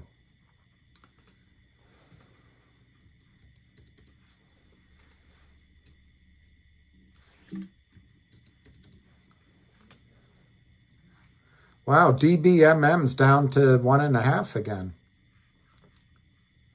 Rich people are rich. People are rich because they're not rich in 48 hours. Hey, Cryptic. I don't know. Cryptic. You can chop it out, make it a best-selling album.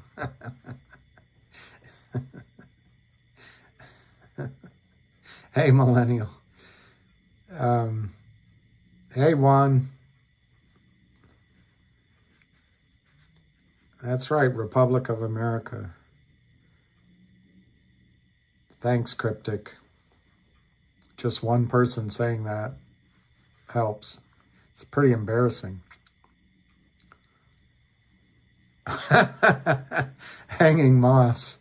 Pretty good, Hanging Moss. All right, so DBMM's gotten cheap, 1.5 cents. GTI has negative beta. It's delayed, but it's here. Cheers, David Hensley. Is what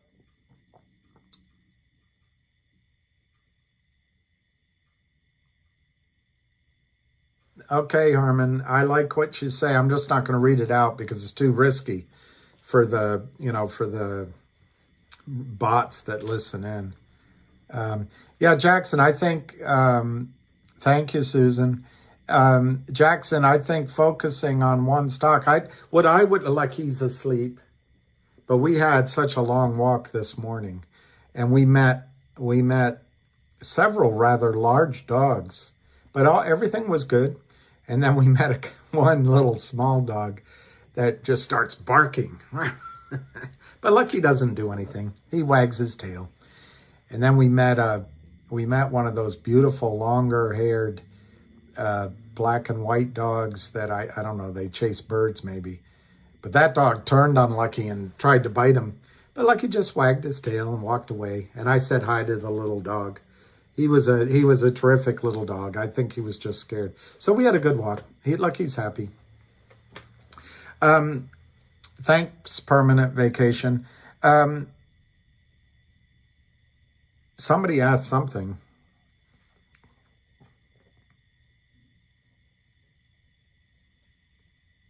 I like that Oregon do. Never a sailor was made on a calm sea.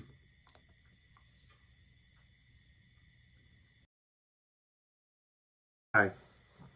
That's good, Barry. Who's this? Hail Hydra. Whale looking to buy 20 million shares. CRTD is approved for Upstream. GTI. I forgot all about 1-800 Law Firm. That's coming. The merger. Lithium mine. There you go. Hail Hydra. Hail Hydra.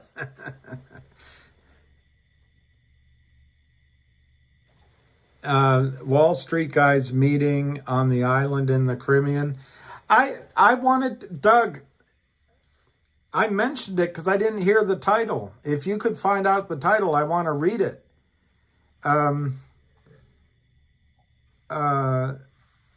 It was Reginald James Harrison that said, God, my brain. The CEO with three names, three first names. My brain, I can't quite get it. Anyway, Roger James. Anyway, he mentioned it on the space call. I'd love to find out what the book is. Upstream, you can go, MKC, you can go to upstream.io and it describes Upstream. But basically, as I understand it, Upstream is a bunch of young guys like you guys are that have the technology trading, came from Wall Street, had the vision to create a blockchain marketplace. They emphasize sports memorabilia. And if you think about the OG collection, which essentially is penthouse memorabilia, there's a fit. They create NFTs, they trade on blockchain, and they also have moved into U.S. stocks and bonds and et cetera, securities. They are regulated. They're a merge exchange company, MERJ. There's an approval process system. They're completely outside of the United States fraud security system. And it's sad to say that, but to get fair trading in the United States, you have to go outside of the United States markets. And that's a sad thing. We used to have the best markets in the world, and now they're just crap. I don't know where I'd go to trade in the world, but I would guess in the Middle East, where you get your hand chopped off if you counterfeit, that they probably don't counterfeit in the Middle East.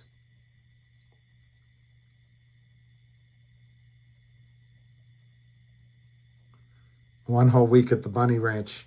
I don't know. The site won't open. I don't think that's right. I don't think that's right. So I'm starting to think Mr. Casey is just here to cause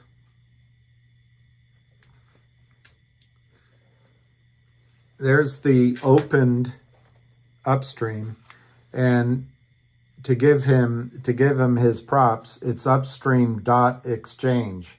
Upstream.exchange. So it's different than what I said to give him.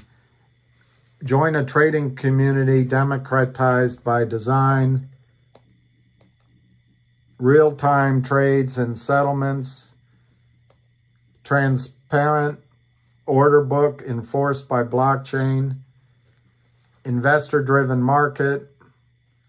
Listed securities. Celebrity and athlete ventures. Tokenized SPACs. U.S. and international securities. Be part of the next generation of trading.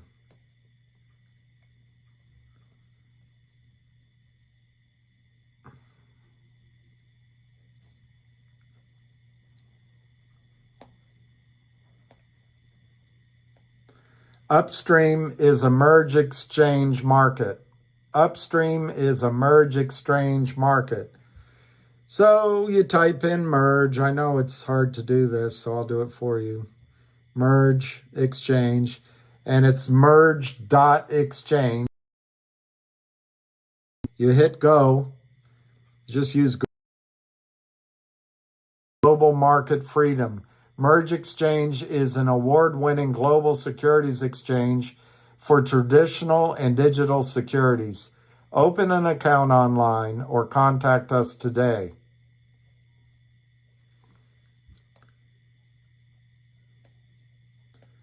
You can scroll down to About Merge. It's a little difficult, so let me do it for you. You hit the button, Learn. It's hard to do. Merge Exchange. Innovative, end-to-end, multi-market global financial exchange for equities, debt, and derivatives. Merge has expanded its capabilities by providing markets and services for security tokens and digital assets. Introduction. Merge Exchange is the operator of Merge Exchange, the only licensed securities exchange in the Republic of Seychelles. I'm sure I'm saying it wrong. Merge has established and administers rules for the listing, trading, clearing, and settlement of securities and other financial instruments. Merge Exchange Limited and its wholly owned group companies collectively operate the entire end-to-end exchange and post-trade infrastructure covering exchange, clearing, settlement, registry, and depository of services. This relatively unique setup, along with the years of close collaboration and trust built with our regulators, has paved the way for Merge to be an innovator and global leader in the exchange space. And then it goes on to talk about the Indian Ocean. It was incorporated in 2011. Key strategic partners, bankers, IT, fund administration, project, financial services, pioneering the next generation of global financial markets, leveraging blockchain technology to create the world's first truly global direct access end-to-end regulated exchange built for the consumers of financial markets, issuers, and investors. All right, I've answered your question on what is this thing, Upstream.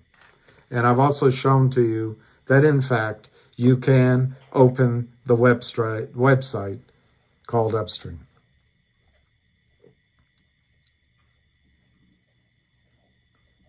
Tuck T, confused. The counterfeit shares are paid to the company when the dividend occurs? No. You are confused. Counterfeit shares are counterfeit. They're not real. They're not on the ledger of the company. The money that your broker-dealer took in to stuff your account with counterfeit shares is not on the ledger of the company either. It's all fraud. The whole system. So, what does Upstream mean for us? That's all it mean for me.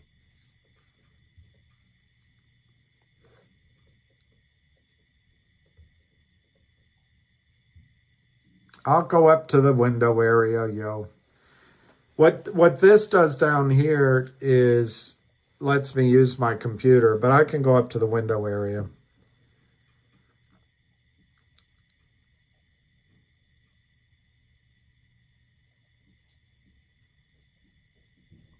Well, millennial collector, of course you mean affect. If CRT starts trading on Upstream, how could that affect the possible acquisition with GTII? Well, you know, the positive for us right now is that the acquisition was announced as $100 million in whatever amount of GTI shares. That's great for us now, I think, because it's $100 million. There's always a problem, which the shorts tried, the criminals tried to exacerbate, which is they want to create a spread in the share prices one way or the other. They want to disrupt the agreement to acquire by moving the prices around. And so you're right, that could have an effect. But I will tell you that if this happens the way I feel like it's going to happen, both of these are going to squeeze before the merger is even put into effect. So I think we'll be all right. I think we'll be all right. Well, GTII did apply 5 days afterward. GTII had announced they were going to do it before CRTD, and GTII, to my memory, had something else going on right at that time that they had to announce and take care of. Then they did the application for GTII. I also think that Upstream was just going one at a time. So because GTII was busy finishing something else, they let Jeremy go first, and Jeremy took the bull by the horn, and Jeremy's great. William, not trusting all new CEOs who are saying they're fighting against negative short selling GTII than amended former CEO John Berta. Okay, Herman, not trusting all new CEOs who say they are fighting against naked short selling except GTII, CRTD, and John Berner. You know, Herman Hartner, I take that to heart because that's how I see it.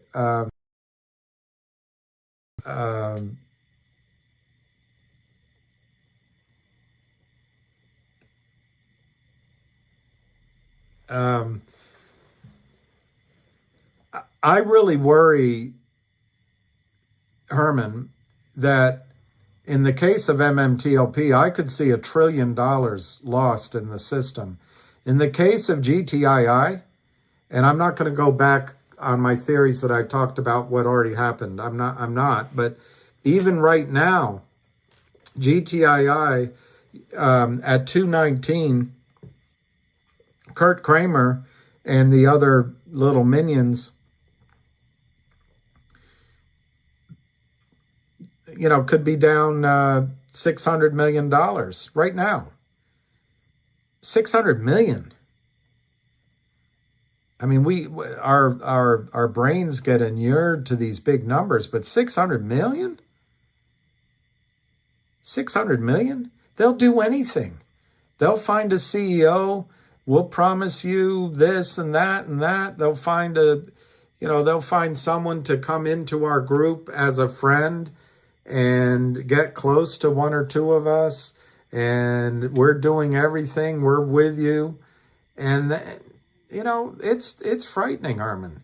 So, yeah, I don't know what to compare it to, but it's like new people. You gotta be careful with new people. You know who your friends are here in GTI. I do, because I got to know them. But, and nobody's 100% perfect, but there's so many guys there, like Ham brought up Dirty Mayo on the space call, that just amazing strength. I don't know if this has gone away, but to answer Son, I got lucky. I went to a party. Is this disconnected? I don't know. I went to a party at a place called L2, which was downstairs, and it was Fashion for Paws night. So it was a lot of models there with dogs, and I walk in, and it's all, you know, upscale, and I grab my glass of wine. I'm saying hi to a few people, and this dog comes and starts jumping up and down on me, and my wine falls over, and I bend down. He's licking my face. He's sniffing me. He's jumping up, and I said, "What's going on?" And the one woman said, "Oh, he loves you," and he sat down on, and I never got the pictures. I wish I had them, but it was lucky, and his name was Chip at the time, and he was wearing this thing, Adopt Me. Well, I had to go on a trip the following weekend, and when I drove back from it, I was thinking I should go get that dog. I had no intention of getting a dog, and luckily, the woman that wrote up Fashion for Paws, there was a picture of Lucky in the Georgetowner, but she, I guess she had been drinking that night. She wrote down that the dog's name was Rachel, and it was a woman or something. So anyway, I drove on that Sunday. I think it was 2 weeks later. I drove on the Sunday, and I got this sense of urgency. I got to go do it. So I drove to the pound, and I drove to the wrong one. Oh, we don't have that dog here. We don't have it. Blah, blah, blah, blah. And then the owner or the boss called the other one. They do have it. Your dog's at the one on Route 50, the one, I forget the name of it now. Anyway, it's on the way to Baltimore. So I said, okay, I got in my car and I drove over there, and they had about 45 minutes to close. Or an hour left. Crowded. They took me to Lucky, and he was the only dog in the whole thing. To the door, he got excited, and the big guy with me hooked him on the leash, and we went outside, and Lucky went in these paroxysms of joy, running, and we came back in, and as the guy put him in the cage, Lucky looked up at me, and then he realized he was staying, and he took this deep breath of acceptance, curled around in a wheel, and went on the bed, and all the other dogs are barking. And I went out in the lobby, and the woman said, "Well, what do you think? Do you want him?" I said, "Okay, do you have the paperwork?" So I sat down to fill out the paperwork, and he was going to be killed. He was on the list that month or that week to be exterminated, whatever the word is, extinguished. There's a word for it. So I started filling it out, and I'm thinking to myself, do you really want to do this? And I'm filling it out, going down the list. And in comes this couple, this guy and his wife, I think. It might have been another guy. And he came in, he's very loud, talked to another person at the front desk and said, "I'm here to pick up the dog I saw last week." And she said, "Who was it?" And his name was Chip. And so she goes, "Oh," and the guy's excited. So the person in charge who had given me the clipboard came out of her offices and said, "Oh no, that dog is already spoken for. This gentleman here has it." So my point is, I got there just in time to get him. And also, he probably wouldn't have been killed because that other guy got in there. But the two of us got there just before he was going to be, however they kill him. So that's how I got him. And then I had to leave him there because he had this little ringworm type mark. It turned out it wasn't anything, but they told me I had to leave him there for, I forget, 10 days to make sure it wasn't ringworm. So I didn't get pictures. I didn't think to bring them, but he was so excited when I came back and he knew we were leaving the shelter and walking outside on the leash. And other than chewing up my best pair of shoes when he was a puppy, and a couple of other, potty training mistakes, the best boy. And I recommend that breed because in my experience, they learn quickly. They had a little bit of stubbornness. They're not the easiest to train tricks, but he observes things. Like, for example, he learned very young when we're walking, I didn't train him, that if he walked on one side of the light pole and I walked on the other, the leash was going to catch. So he always makes sure he's on the right side. He's a smart dog. They're problem solvers, but they love people. They love children. But they're not dogs to get and just put in your backyard. They're extreme. He remembers everything. He remembers every place he ever got a treat. He remembers every person that was ever kind to him. He even remembers cars that stopped and said hi. They're just highly intelligent, and they need input. So you got to walk them, and you got to show different smells, different people. And if anything, right now, he's kind of sad because I don't have a girl in my life. I don't have a roommate. I don't, it's just me and he. But he's a great dog. Well, M. Casey, another Chinese client that I had, I went out to Hawaii to see her. Hawaii. Everybody thinks I banka Hawaii. I not banka Hawaii. Great. I have a good friend of mine, a very, very wealthy woman, a great success story. Apartments with them on Hawaii, and she took me to this seer, this woman that takes you to get into her. I forget the woman's name. To get into her is like a 3 or 6 month waiting list. Men bring her gifts because she's so good. But anyway, I think I've told the story again, so I'll just get to the point. Mimi came in with me, and she heard my whole life story, which I wish I had written everything down because I don't remember everything now. I remember some parts of it. But the one thing that stood out is this seer said that I was going to get a dog. And I did.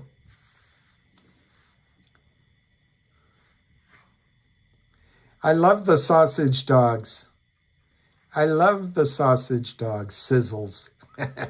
Sizzles. There's a sausage dog here that always gets excited to see me. His name is Ollie. I call him Ollie the trolley. But he's always excited to see me. But I always think it's because he thinks I'm going to give him a treat. Have I ever tried to being a sugar daddy? Well, no, I haven't.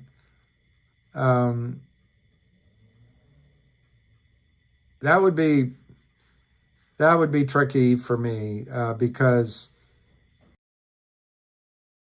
I take advantage of another human being. Some situations where it might be appropriate. I don't know. I don't know. Can you ask her about MMTLP? Yes. Oh, I'm so sorry, David. It was going to happen. My own thinking is, David, when you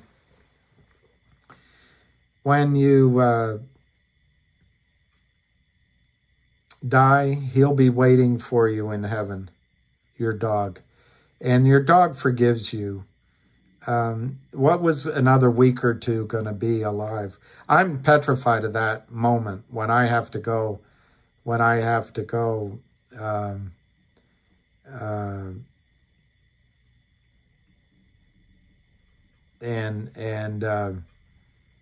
I have to go and make that decision. But they don't, they don't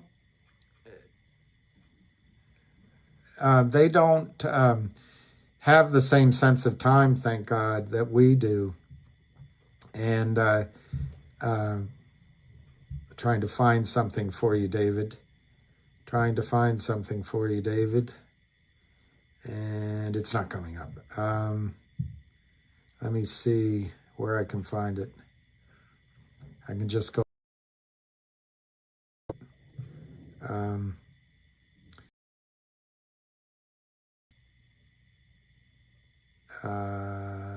Yeah, I'll try it here.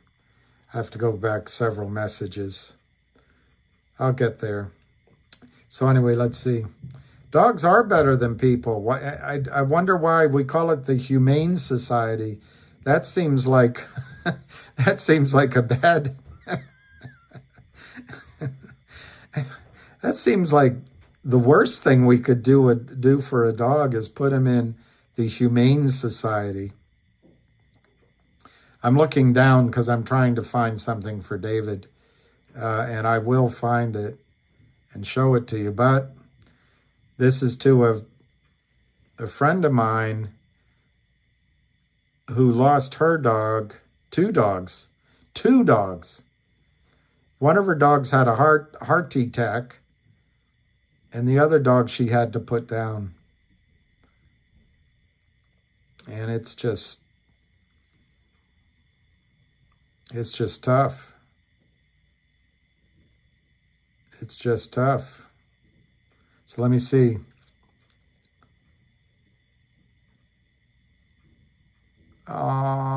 Millennial. That's going to be the toughest thing, Millennial. They tell you that, the vets tell you that you should go into the room with the dog.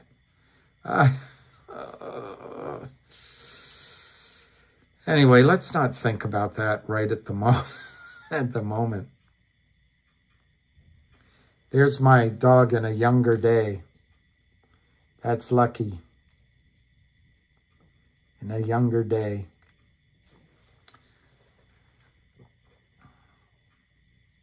I'm finding something for you, David. But I've got to learn to be organized.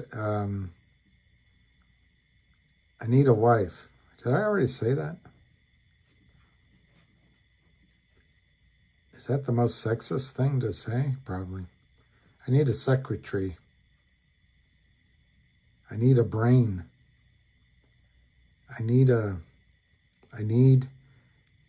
I. What's in it for me?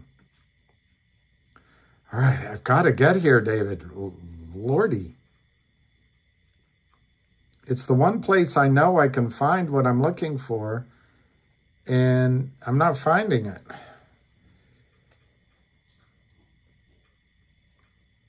There's one other place I could go, but oh, look at that. Did you ever see a happier dog? There's a happy dog. That was a place up by the Jewish Community Center where it grows, they used to let the bushes grow over, and he would go in and play around all by himself. He'd get so happy.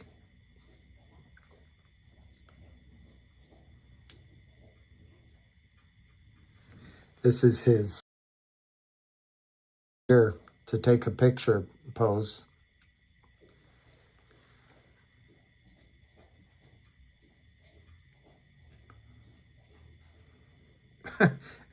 David, I can't find this.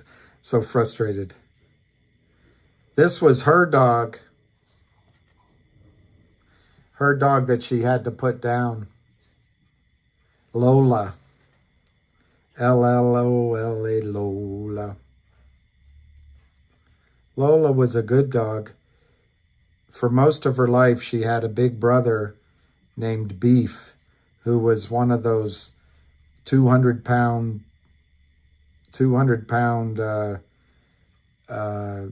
mountain something or other dogs. He was a great dog. He could, when Lucky came, he'd put his big paw right on Lucky's head and put Lucky's head right down to the ground. I can't find this, David. I'm starting to get really frustrated, but I'm not going to give up. Must keep going. Can't stop now. I cannot believe that it's taking this long, David. Can you not love that dog? Isn't that a lovable dog? Wouldn't you want to just hug him? I saved one of your dogs from being a bait dog, female pit, who was the run of the litter. Ah, be Skip. He only lets me hug him when he comes to me. I can't. Ah, there, I found it, David.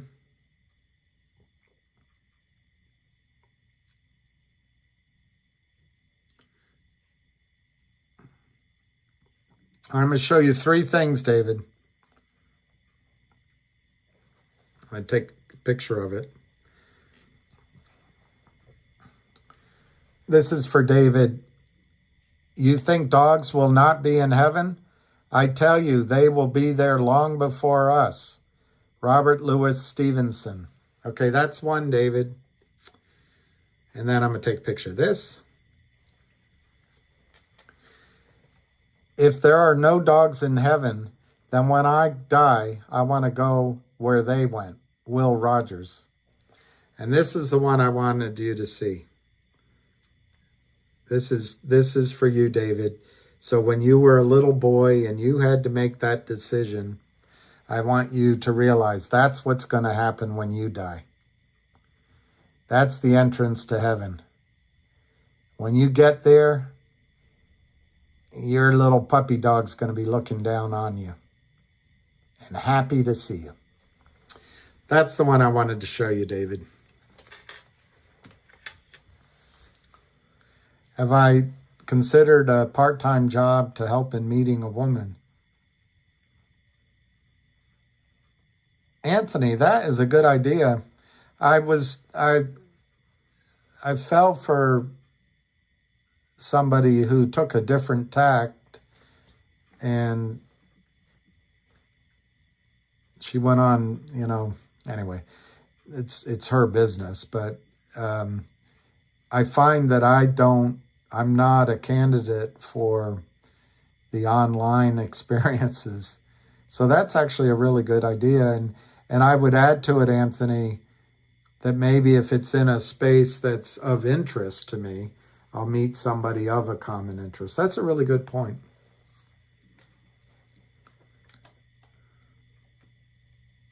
Hey, David Hensley, when I went to this right here, the SEC, the MMTLP, oh my gosh, the goodness. I couldn't believe it, because everyone primarily was there because of Mike the Marine, who had been working on this MMTLP. And it was also, I got that ape there. I promised I would put it here to show solidarity with AMC and Jamie. And these people, my gosh, hundreds of people. I don't know, it's 2 days, but it was a lot of people, and they were all good. It was amazing. It was amazing.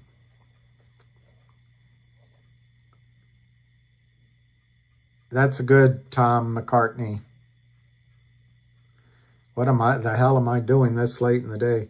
I'll give it 10 more minutes, John Wydell. I started late, and now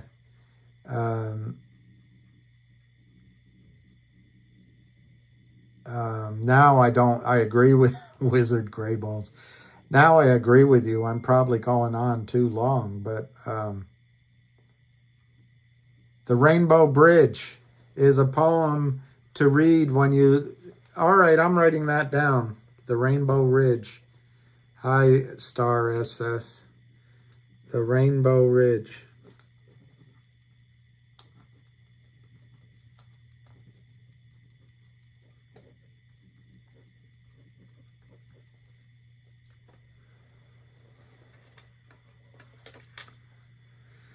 Well, I feel...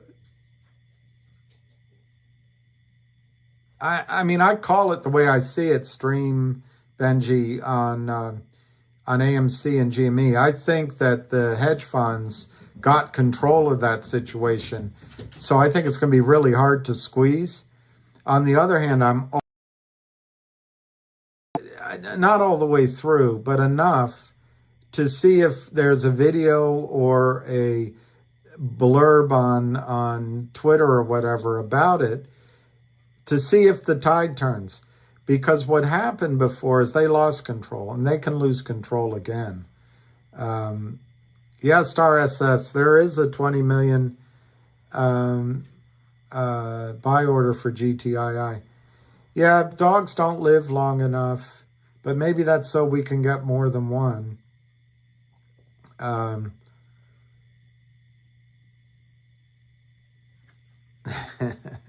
Moose. I would love to have a dog named Moose.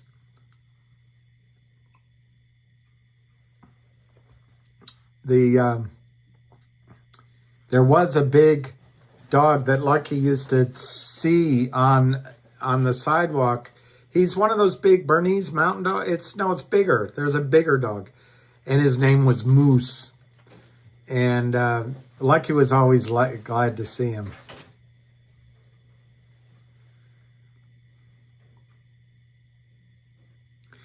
Look, there's a problem, Millennial. You make a good point. Chris Daniel, GTII is making its final cup, which I guess will be on the 3rd to 4th day consolidation. Then it's ripping. That's my opinion. That it's pulled back. Wow, Tyler. Well, now he's starting to get into my parameters. Well, Star SS, cryptic. Well, that's okay. Luckily, I didn't. My best advice with AMC and AA is to take advantage of the fact. Remember, the goal you have is to make money. You don't care what stock it's in, do you? So to me, I've said it for months now, take your losses in AMC. There's 3 or 4 other stories here that have all the upside and more of AMC. You don't have to make your money in AMC. And as soon, I know, as soon as AMC, as you get out, AMC will go up. I understand that. Moose, this big moose, I'll try to look for the pictures. I like Yorkies. When we lived abroad, we had an Australian Terrier, and I love Australian Terriers. CRTD just announced the Upstream, so I would imagine Pizza Rules that the next thing they announce is how they do the OG distribution. It's all about getting the paperwork right. ARCA, I love that 190. And let me just see if I can do it with my phone.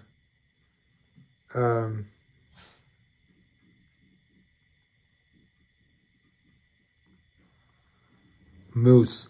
What a great name for a Yorkie. Moose.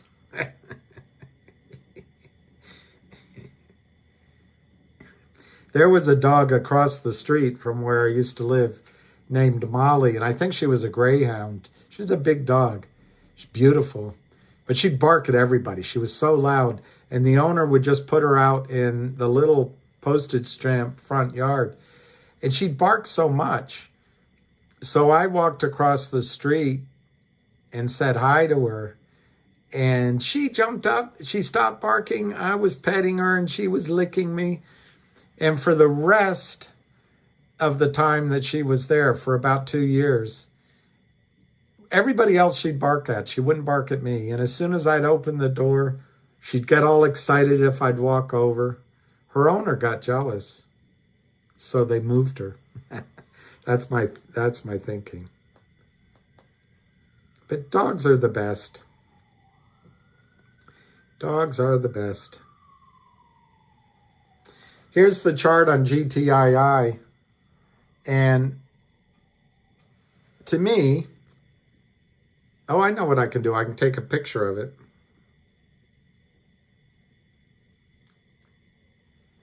And I can draw on it.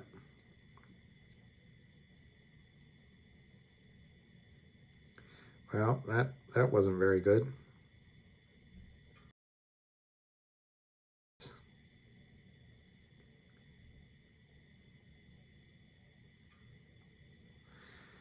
That's a bad drawing, but I think my first purple line is wave 1, and my second one that's coming down is wave 2, and I think I drew it too long.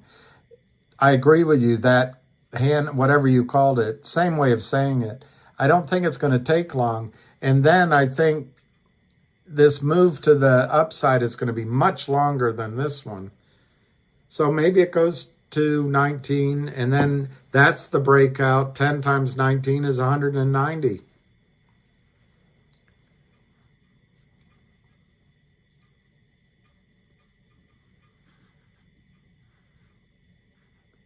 Well, that's fine, Northwest Sasquatch. It's easy for me to discuss, in theory, somebody else's money. I mean, I'm down on what I have too. And frankly, Northwest, you would say to me, well, why don't you get out of GTII? Go over to AMC. And I would give you that answer. So one of the things Jimmy Rogers says, although he means it in the broader sense, but I think it applies here, is invest in what you know. And Northwest, I do see a lot that it could really explode to. I don't dismiss, nor do I find your approach incorrect at all. Incorrect. But yeah, pizza rules. Yeah, Rob, I think there's been a lot of filings and contacts. Well, that's cryptic. That's what I'm worried about with a lot of these stocks. It's not time tested. But even with GTII, you know, everything is in flux in terms of, you know, tomorrow's not promised to anyone. So you always got to be aware of what's going on. You wouldn't say that to me. Like I said to you. Well,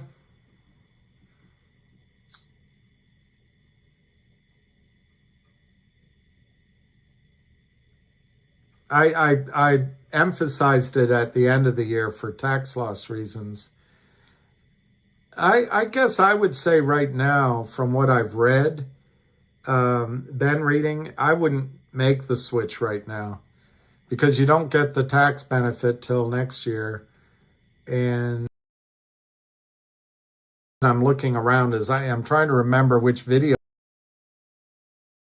that really is saying that AMC is about to go.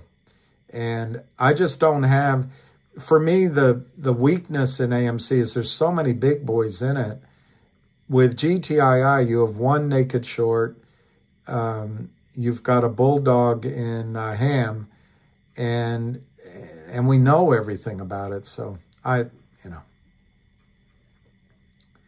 imagine accumulating shares for 2 years just for 88, take 90% of them. Well, oh, what happened to BBY? I saw that it was down, and I forgot to look at the price. I'm going to, let's see, BBY.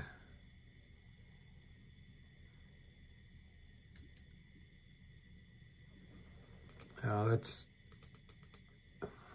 BBBY.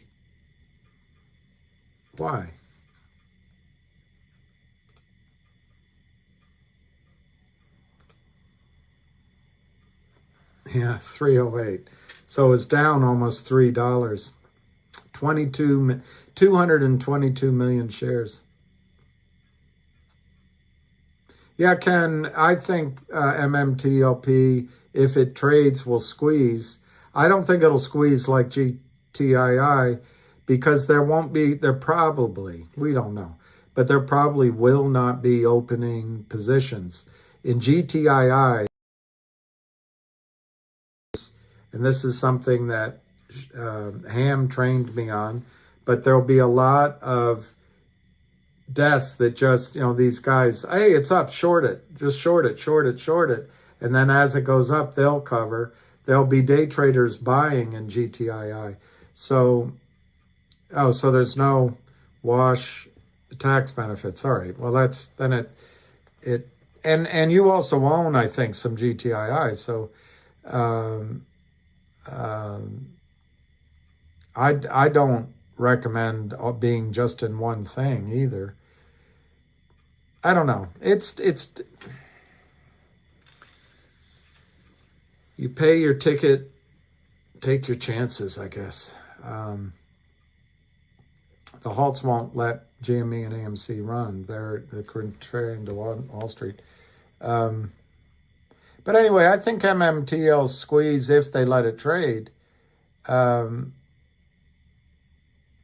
Pizza rules. I asked that question yesterday on the space call just so you could hear it from somebody else. And his answer is the same as mine. No, GTII won't dilute. For example, right now, the stock's trading at 219. They probably, whoever is trying to buy back 19 million shares, they could probably, I don't know, talk them into $2.50. Just call it, call it 20 million shares and $2 since it'd be, well, $2.50. It might be, what, $50 million? That'd be nice. That'd solve a lot of problems for GTII. They could open movie theaters and charge more for sightlines, but he's not going to do it. He's not going to do it. And that's why the shorts are trapped.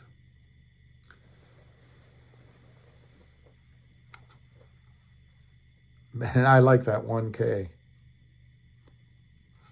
10,000 shares. That's good. That's good enough. It's good enough. So there's a way, I don't know how to do it, but you could actually calculate the minimum move next, and I would guess that would be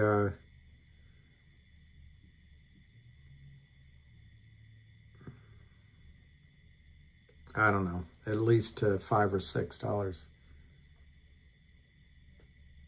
Does it have to be done in the open market? No. They can do a gray market. which is probably what they're trying to do right now. But you just talk to one too many people, and it's too delicious. They start telling every trader on Wall Street, and the next thing you know, it's out of James Bond. It's Bond, James Bond. But of course you are. Hi, I'm Plenty. But of course you are. Plenty O'Toole. Named after your father, perhaps? I almost don't want to answer that question because it's been the basis of every video I've done and most of my conversation today. But the main reason GTII is different: 1, ham; 2, management won't sell out like other companies I won't mention; 3, company has enough money that they don't need, they're not desperate for cash; 4, one trapped short, Kurt Kramer; 5, the toxic convertible note was bought back, there are no shares to cover; 6, almost 350 million shares counterfeit that have to be bought back; 7, the Kramers are probably down $600 million. The trade has probably been taken out of their hands. It certainly had the look during December and January of other shorts coming in to help out Alpine. 8, Alpine Securities is in trouble. They announced, the DTCC and the NSC, the NC,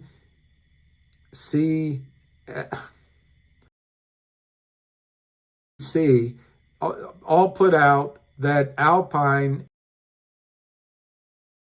is a prime broker, and the reason why specifically, unheard of, they put it in the documents, is a concentrated counterfeit, naked short position of GTII. 9, 1-800 law firm is just waiting on the audit. Should be any day now. Could it be any week now? Sure, it seems to be taking longer, but it's imminent. So the company cannot be driven into zombie land. 10, the company is going to issue a digital coupon via something, probably Upstream, and it might be a piece of the, as Ham said yesterday, a piece of the lawsuit that West Christian is going to file, but it'll be something. 11, there's the mine that has been in play for about a year and a half that could come in out of the blue. 12, you say the shorts just kick it down the can. Why is this different? The can down the road. Well, the Kramers shorted this stock upward from pennies, millions of shares at a penny or two. So as they sell shares higher, the average is still, in my estimate, well below 50 cents. And if you put the cost to carry in to make this a profitable trade, they'd have to sell it under zero. And so the Kramers get to kick it down, the can down the road. They're out of money, pal. They're out of money. Where are they going to come up with the money to do this? They have to pay the prime broker. They have to pay the criminals. They have to pay the interest. They have to wire money in and out. They have to pay their lawyers at Gibson Dunn and Natish. They have to pay the boiler room. How much longer can they carry it? And your suggestion is they can keep selling more and more and more, and why is this different? Well, I think in the case of other names, perhaps that's the case. But you've got their prime broker is going down. The Kramers are under investigation, by the way. I left that out, by the IRS and the DOJ. And the stock's not trading like the Kramers are in it. It's trading like Alpine or some of these more organized criminals in it. And I'll give you the last one. I think if the stock goes over some number, 3 or whatever, the computers on the jackal shorts, the hyena shorts, they're just going to buy in. And then at some point, the Kramers face a buy-in because they don't have enough money. $600 million. That's these shorts always kick it down the can. I haven't watched any videos. I've invested in it, and I've been here for 2 or 3 months, and I don't understand why it would be any different. That's my answer. 10, 12 reasons. James Bond. I owned Torch. I was an OG in Torch, but I got out of it to get into Finger. I don't remember, a while ago, but it was before the merger. I didn't wait for the merger. I read up on MMAT and my eyes glazed over. It's like, what is this? But now I read MMAT and I'm really impressed. That's a great company. But I made money in Finger. So it was all right. 14th reason, Cindy Lou Who. Boo hoo hoo. You want to travel. I think the audit could come any minute. Torchlight, I'm James Bond. I'm really I bought some MMTLP. Of course, I overpaid, but I really am optimistic for Torchlight. I think it's going to be a big payday. That's some scam reason not to, I suppose. I'm in Sarsour. I think GTII could squeeze this week, next week. This 19 million share deal is a big deal. As Joe Biden might put it, it's a big effing deal. Wow, you have reason to believe, Chris, FTDs are due February 24th for GTII. Wow. By the way, I think CRTD, if GTII goes, CRTD will go with it or sooner. I need a great women. I need to go to the islands. Nick, I love that.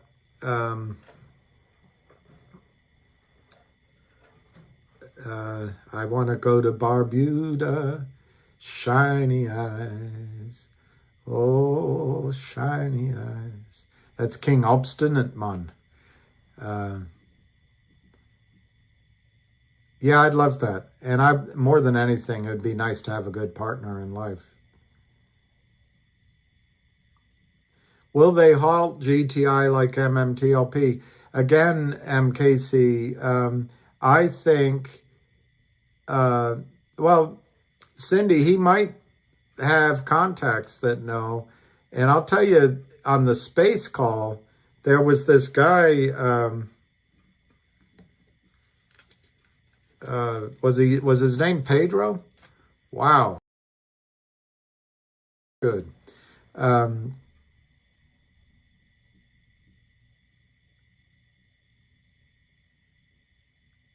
Son, they just want to cover their position. It should be that they buy real shares, but they're not as worried about the real shares as delivery. So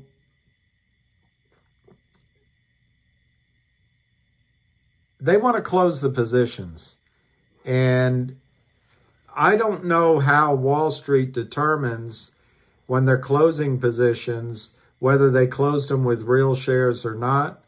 But I think the first movers are not as concerned about locating real shares as just closing the position, put the fail to deliver off on somebody else.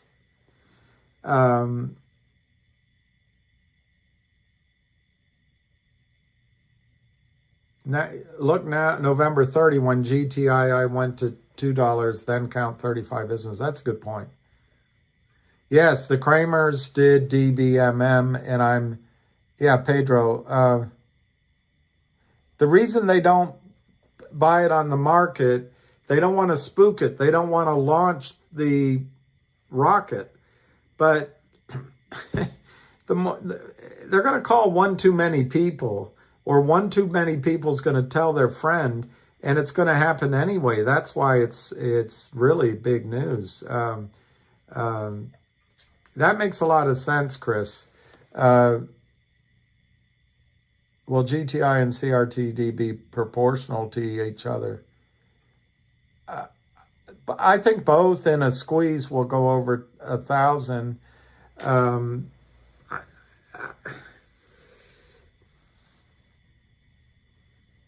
The more the stocks diverge from each other, the more it's going to take committed and good faith negotiations to make an acquisition happen. If GTII goes to $500 a share before CRTD, I think in that case it might be a little difficult to work out. On the other hand,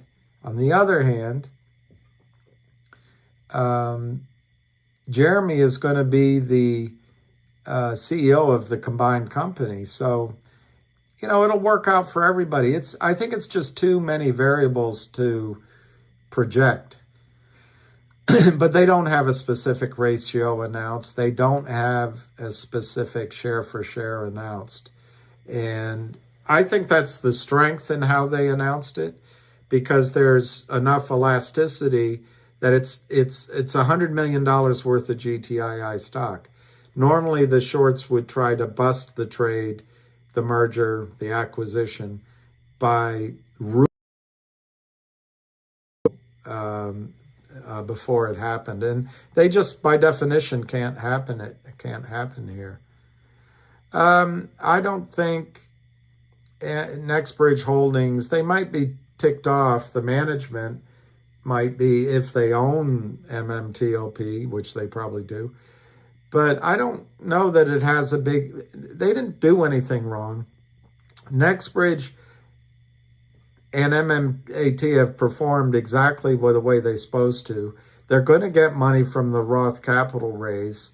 So I don't know what they would be upset about, other than, just shocked by it.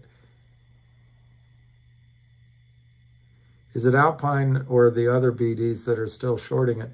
I don't think any BDs are shorting it. I think there's these criminal shorts that have joined in, and I think they're suppressing trades. Remember, they don't need money to do it.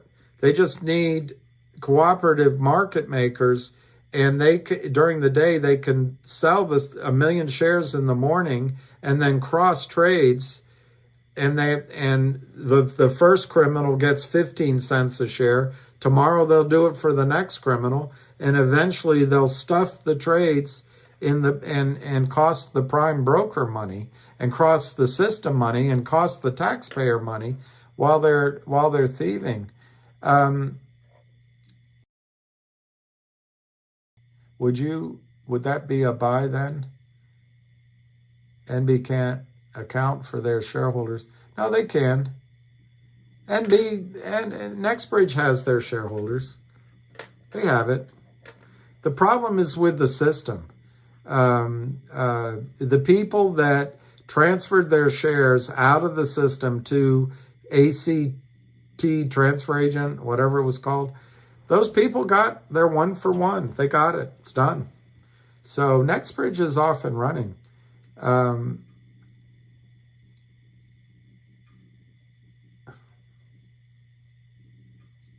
I don't think GTII will be in the gray market. I think if let's just say you're one of the shorts and you've been told to buy in your shares and it's 19 million, you're not going to put it on the screen. You're going to start calling those places where you know, or maybe you have inside information, where the big shareholders are, whether it's institutions, insiders, or whatever. You're going to make those calls first because you might be able to strike a deal. But if you put 19 million out there, it's going to be hard to contain the upside in this stock. And in answer to the question, which one would I buy? I think CRTD is cheap at 63 cents. They've got great revenues. Shortly, they're going to merge into $2 a share. So it seems like a no-brainer. GTII is in the middle of a massive move. I think GTII could be the squeeze that we're all waiting for. So if I had new money, I might be tempted. You got to call it your own way. I might be tempted to split the money or emphasize CRTD more than GTII, because if GTII runs, it's going to be so massive that, I don't know, you're going to have to do your own thinking. But I think they could both go at the same time. DBMM is a Kurt Kramer special. If Alpine goes down, which it looks like it's going to, DBMM has rumored to have 8 billion shares counterfeit versus 750 million existing shares. It's an obvious setup. Well, that's it. If you put a GTC on that's right, FINRA fraud. If you put GTC on them, they can't lend them out because then they're naked. Well, Andrew, they can try to trickle them, but there's two reasons why they won't. Once it goes to a buy-in stage, it's no longer the revenue side of the firm, the operation side. I was always taught, never trade an error. It goes to the error desk. It goes to the error account. And whoever's doing that buy, their instructions are take care of it by 2 o'clock, take care of it by 4, close it out. So they're not going to dribble it. That's not their mentality. Their mentality is limit our risk, get it off the desk. And if there's a debit in the account, that debit has to be covered by the client, by the broker. The broker might get fired, and then they'll try to, if they can locate them, they'll try to call the other side of the fail to delivers, other broker dealers, and then it goes up to DTCC. So it will get the error account will get satisfied, but the number one thing is they want to stop the bleeding, stop the risk, and they're indifferent to how big the error is. What motivates them is to close the error because it can always be worse. Even if it's a huge debit, it could always be a bigger one. I've told this story. There was somebody in my office who managed an error and ended up costing the account, to my memory, it was $630 million losses. And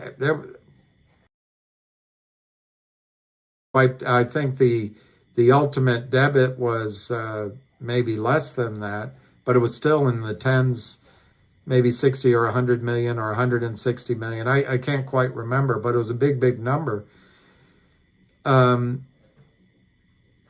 Happens all at once. And they won't. The other risk, even if you ignore everything I just said, the other risk of dribbling it out is other players step in front of you and it runs anyway, and then you're covering it massive.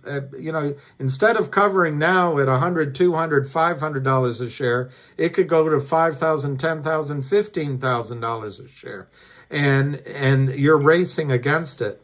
You're racing against it. The record's almost done spinning. Musical chair, finger pointing at SEC and FINRA. Yeah, I think FINRA stole Christmas. I like that one too. I'd like to start one that just says, what's in my account? Because at the most basic, what is in my account? I gave you cash. What did I get? But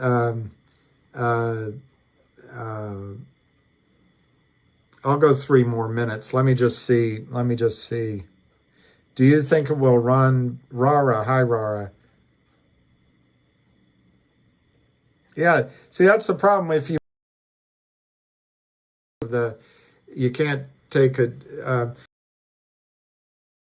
Eastern. I like that, musical showers, but don't bend over. Hi, Rara. I think it is a litmus test. More than that, I think it's the biggest alarm bell you've ever seen. Biggest alarm bell you've ever seen for the system. And the fact of all of you, Ham has a mantra that it's all about education and it's all about accumulation. And that's what he's been doing. And he's been very patient.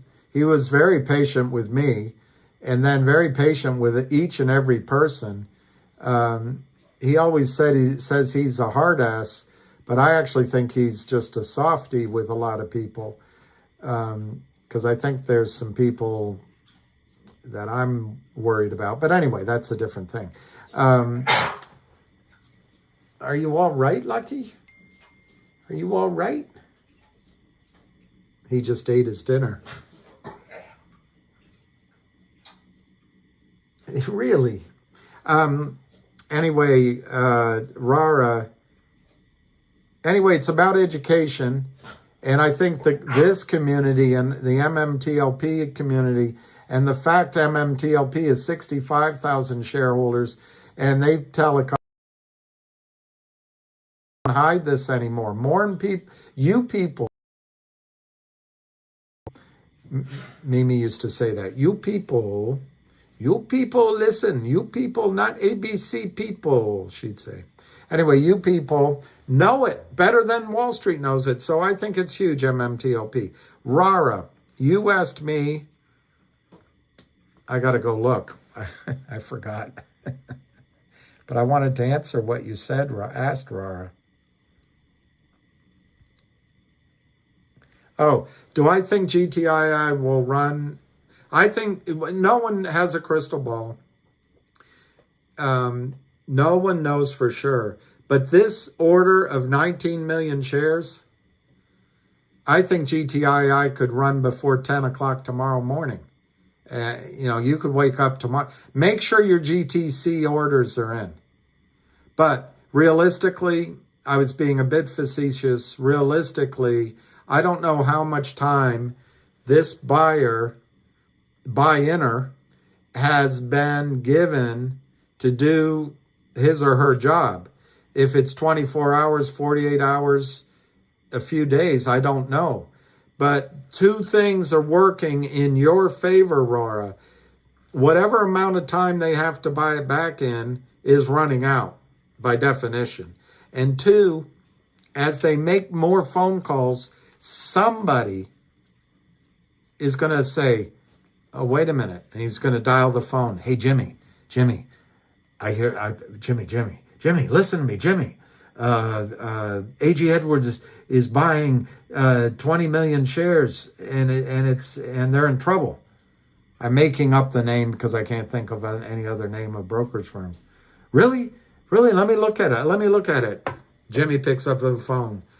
Hey, Alex, what are you hearing? I just heard there's 20 million to buy, and Alpine's in trouble.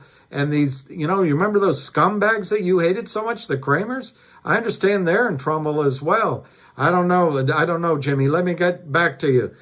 Alex picks up his phone.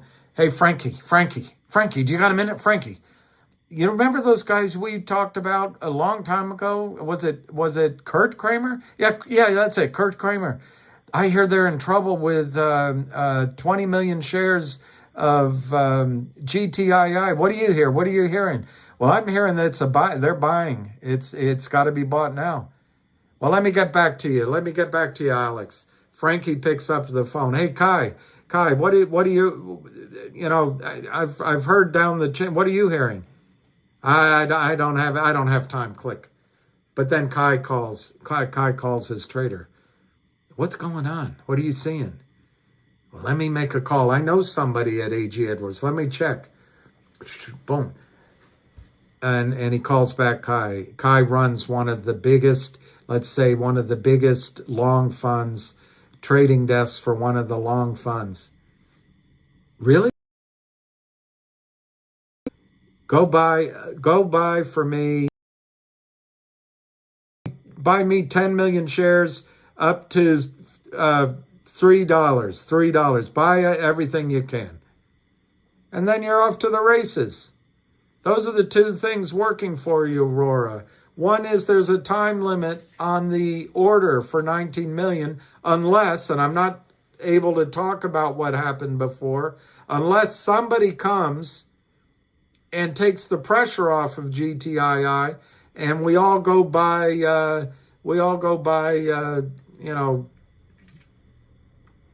do we cheat them in house stock at 12 cents because it's going to go to 100?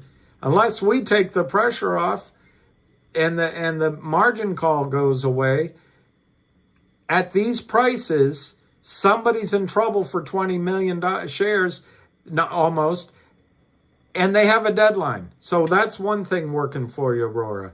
And the second thing is people can't help. You remember Tower of Babel? People and any rumor. People just can't help talk around. And then Wall Street, it's like adding air. It's like adding, there's a little fire going, and the people start opening doors and they start putting air in the fire, and the next thing you know, woof, and it's going.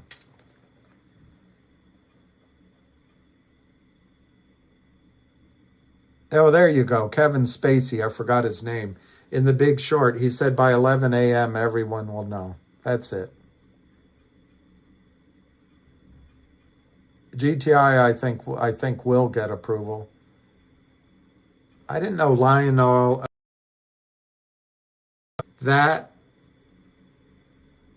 Is that Korean? No, that's not Korean. That is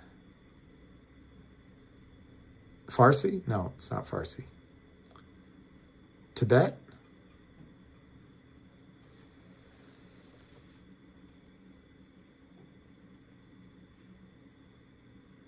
It did make a difference in the trading price, but not much. I looked at it. But the fact is, if Upstream can't trade stocks for 2 months, it makes sense. Korean, it is Korean. So you have to wait.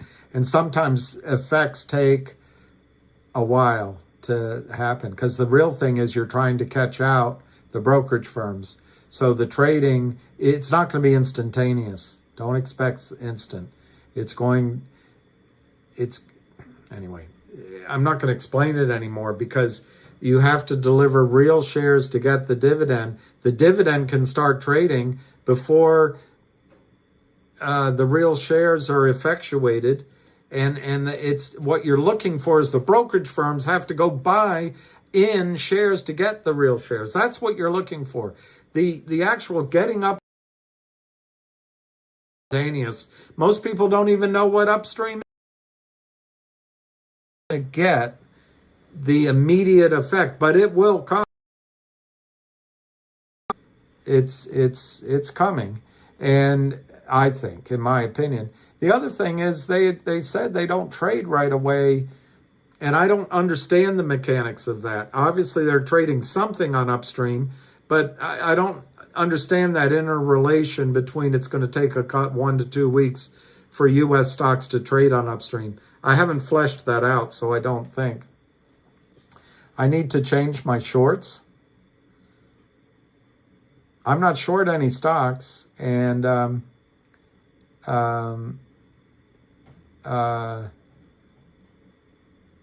And my underwear is clean.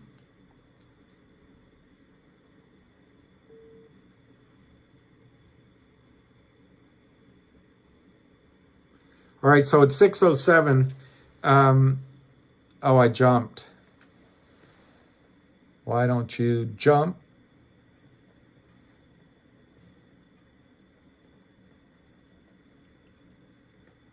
First 4 hours of volume.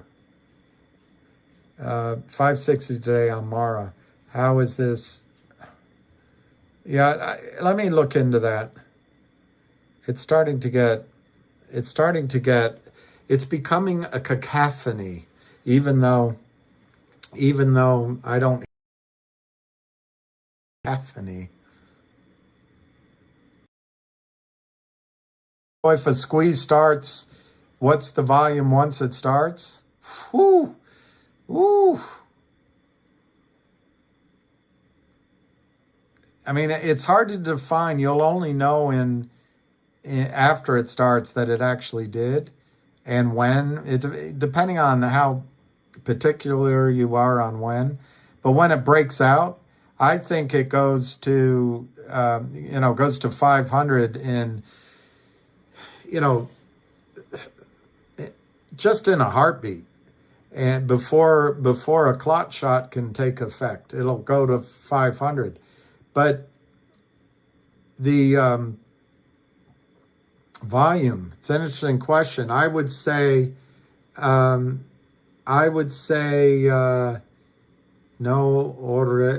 problem, no orem.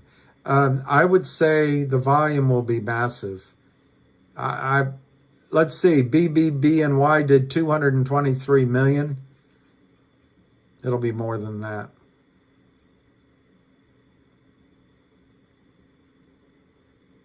No, I'm going to get off right now because I'll give it 1 minute just to see if I got to go walk Lucky. Will we even need 4 hours? Yeah, I think it's going to take a few days to clean out. The problem is what the definition of a squeeze is. You come up in the lowlands, and you get up in the uplands, down it dips, and then you have the peak going down. That's kind of what it's like. So it could be 150 million. So there'll be a lot of double counting. There'll be new players. There'll be a lot of stuff going on. It's GTII. GTII is what we've been talking about mostly. Every now and then we've talked about MMTLP. And then, hey, Gary, I love your dog. And then we went into a CRTD. We've mentioned DBMM. And we've talked about several other stocks as well. But primarily, it's been GTII. Nick, I think MMTLP in a squeeze. Dos vidania, Jimmy. Dos vidania. In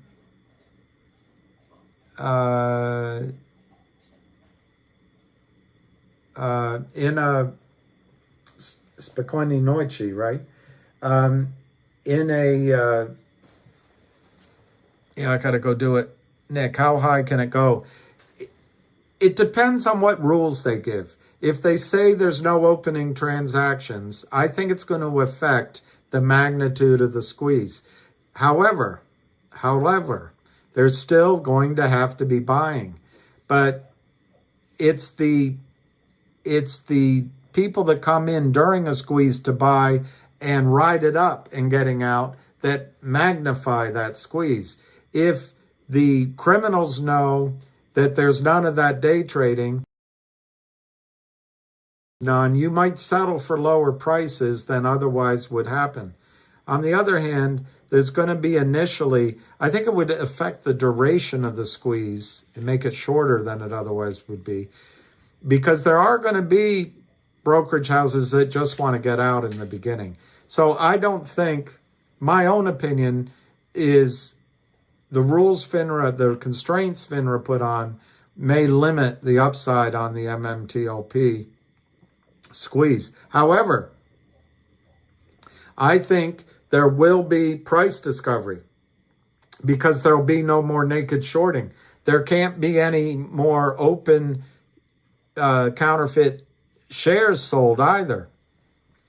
So the tendency of the market will be to find real price discovery. And if Greg McCabe or that guy, my name is Sam, and you know, the 3 or 4 big holders think it's $500 or $600, I don't know what it is, the market will settle around, I think, the real price in MMTLP. So it'll be good. Do you think CRTD and GTII before March 7th? I do. I do. If you give it to me, I'd say one of them will, if not both, before a month is out. But, you know, I thought that back in November. There's always can be some thing that happens that you didn't think of. But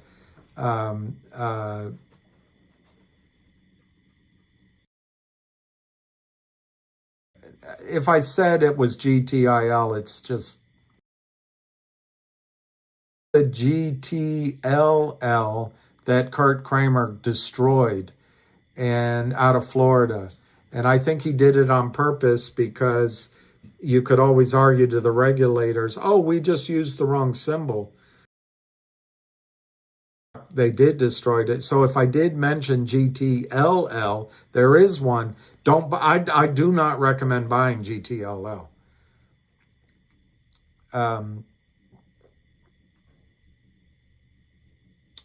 Carter King. In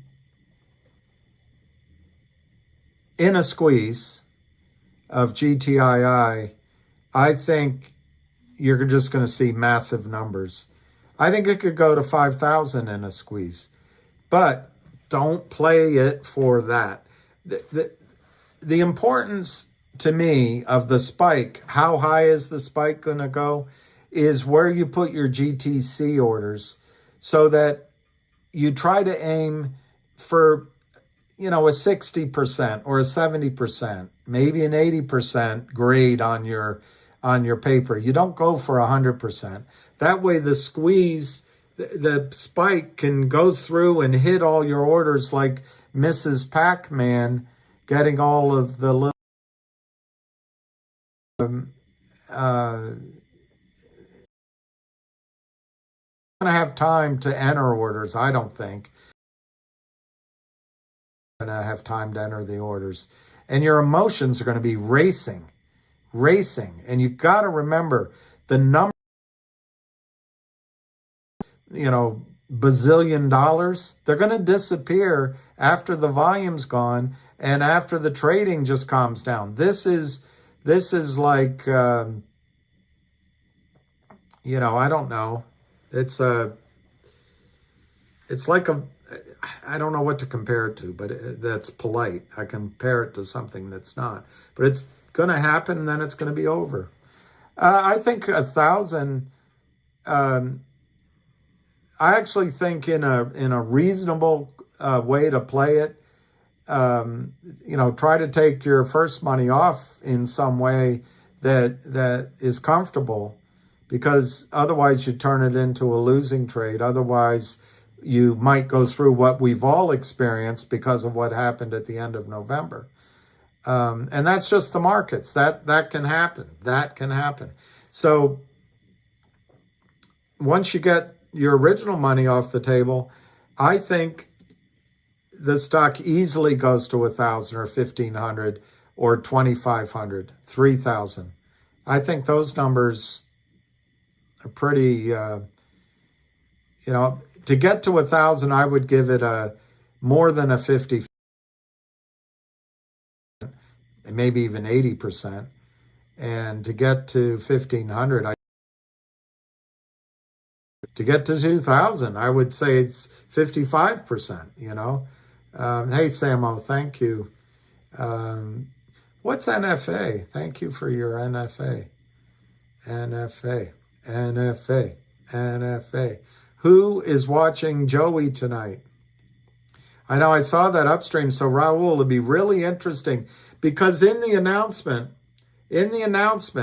unlike the other company, I forget the name that I think David Lee knew who it was.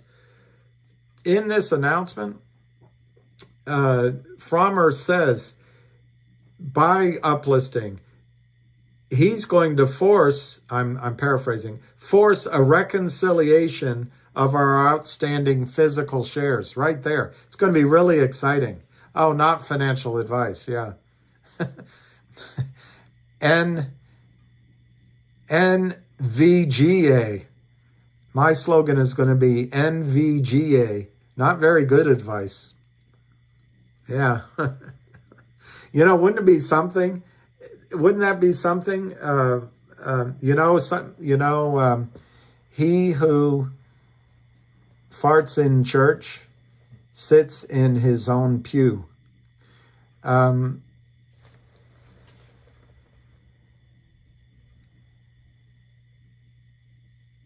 No, Chris Foray, I've never seen a situation like GTII. Back it up. I've never been in a situation as much knowledge and is experienced and has the instincts of years and years of trading like Ham. I've never in my career had someone like Ham opening up and explaining how the trading desks work and what they're looking for and what's happening. I've never had that. So the combination of GTII being named, yes, I've never seen that.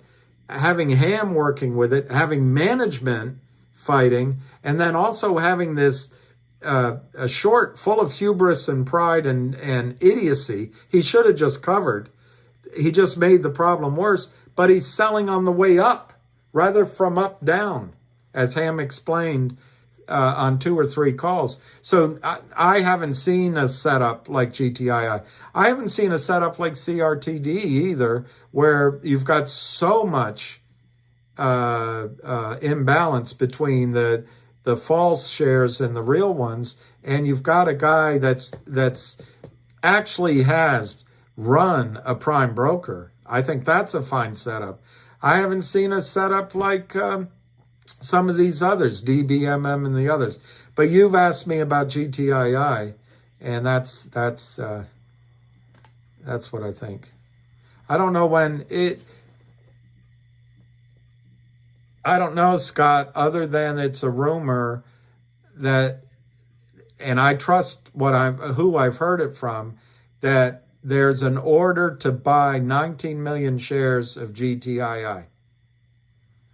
That's how it starts. But I don't know who, where, what, and why.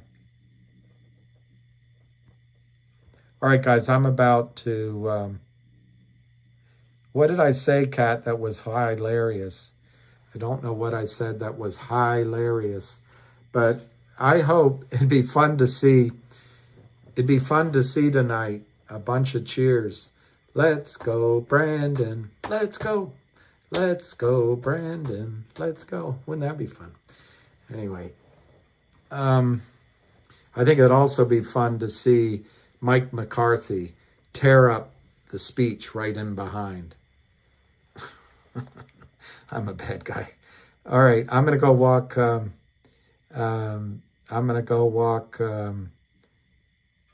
I know, I got to figure out I got to get advice how to take that off. I don't know how to do it. I'm going to go walk him. He's been good. Thank you. I got to see who this is. Sam O. I really appreciate it. I'm going to get treats for Lucky, just like you say. And, oh, the joke I said. Yes. The other one I heard was the book, The Yellow Stream by I.P. Daly. Anyway, all right, Moon River. I won't be on later today. I won't be on for the speech.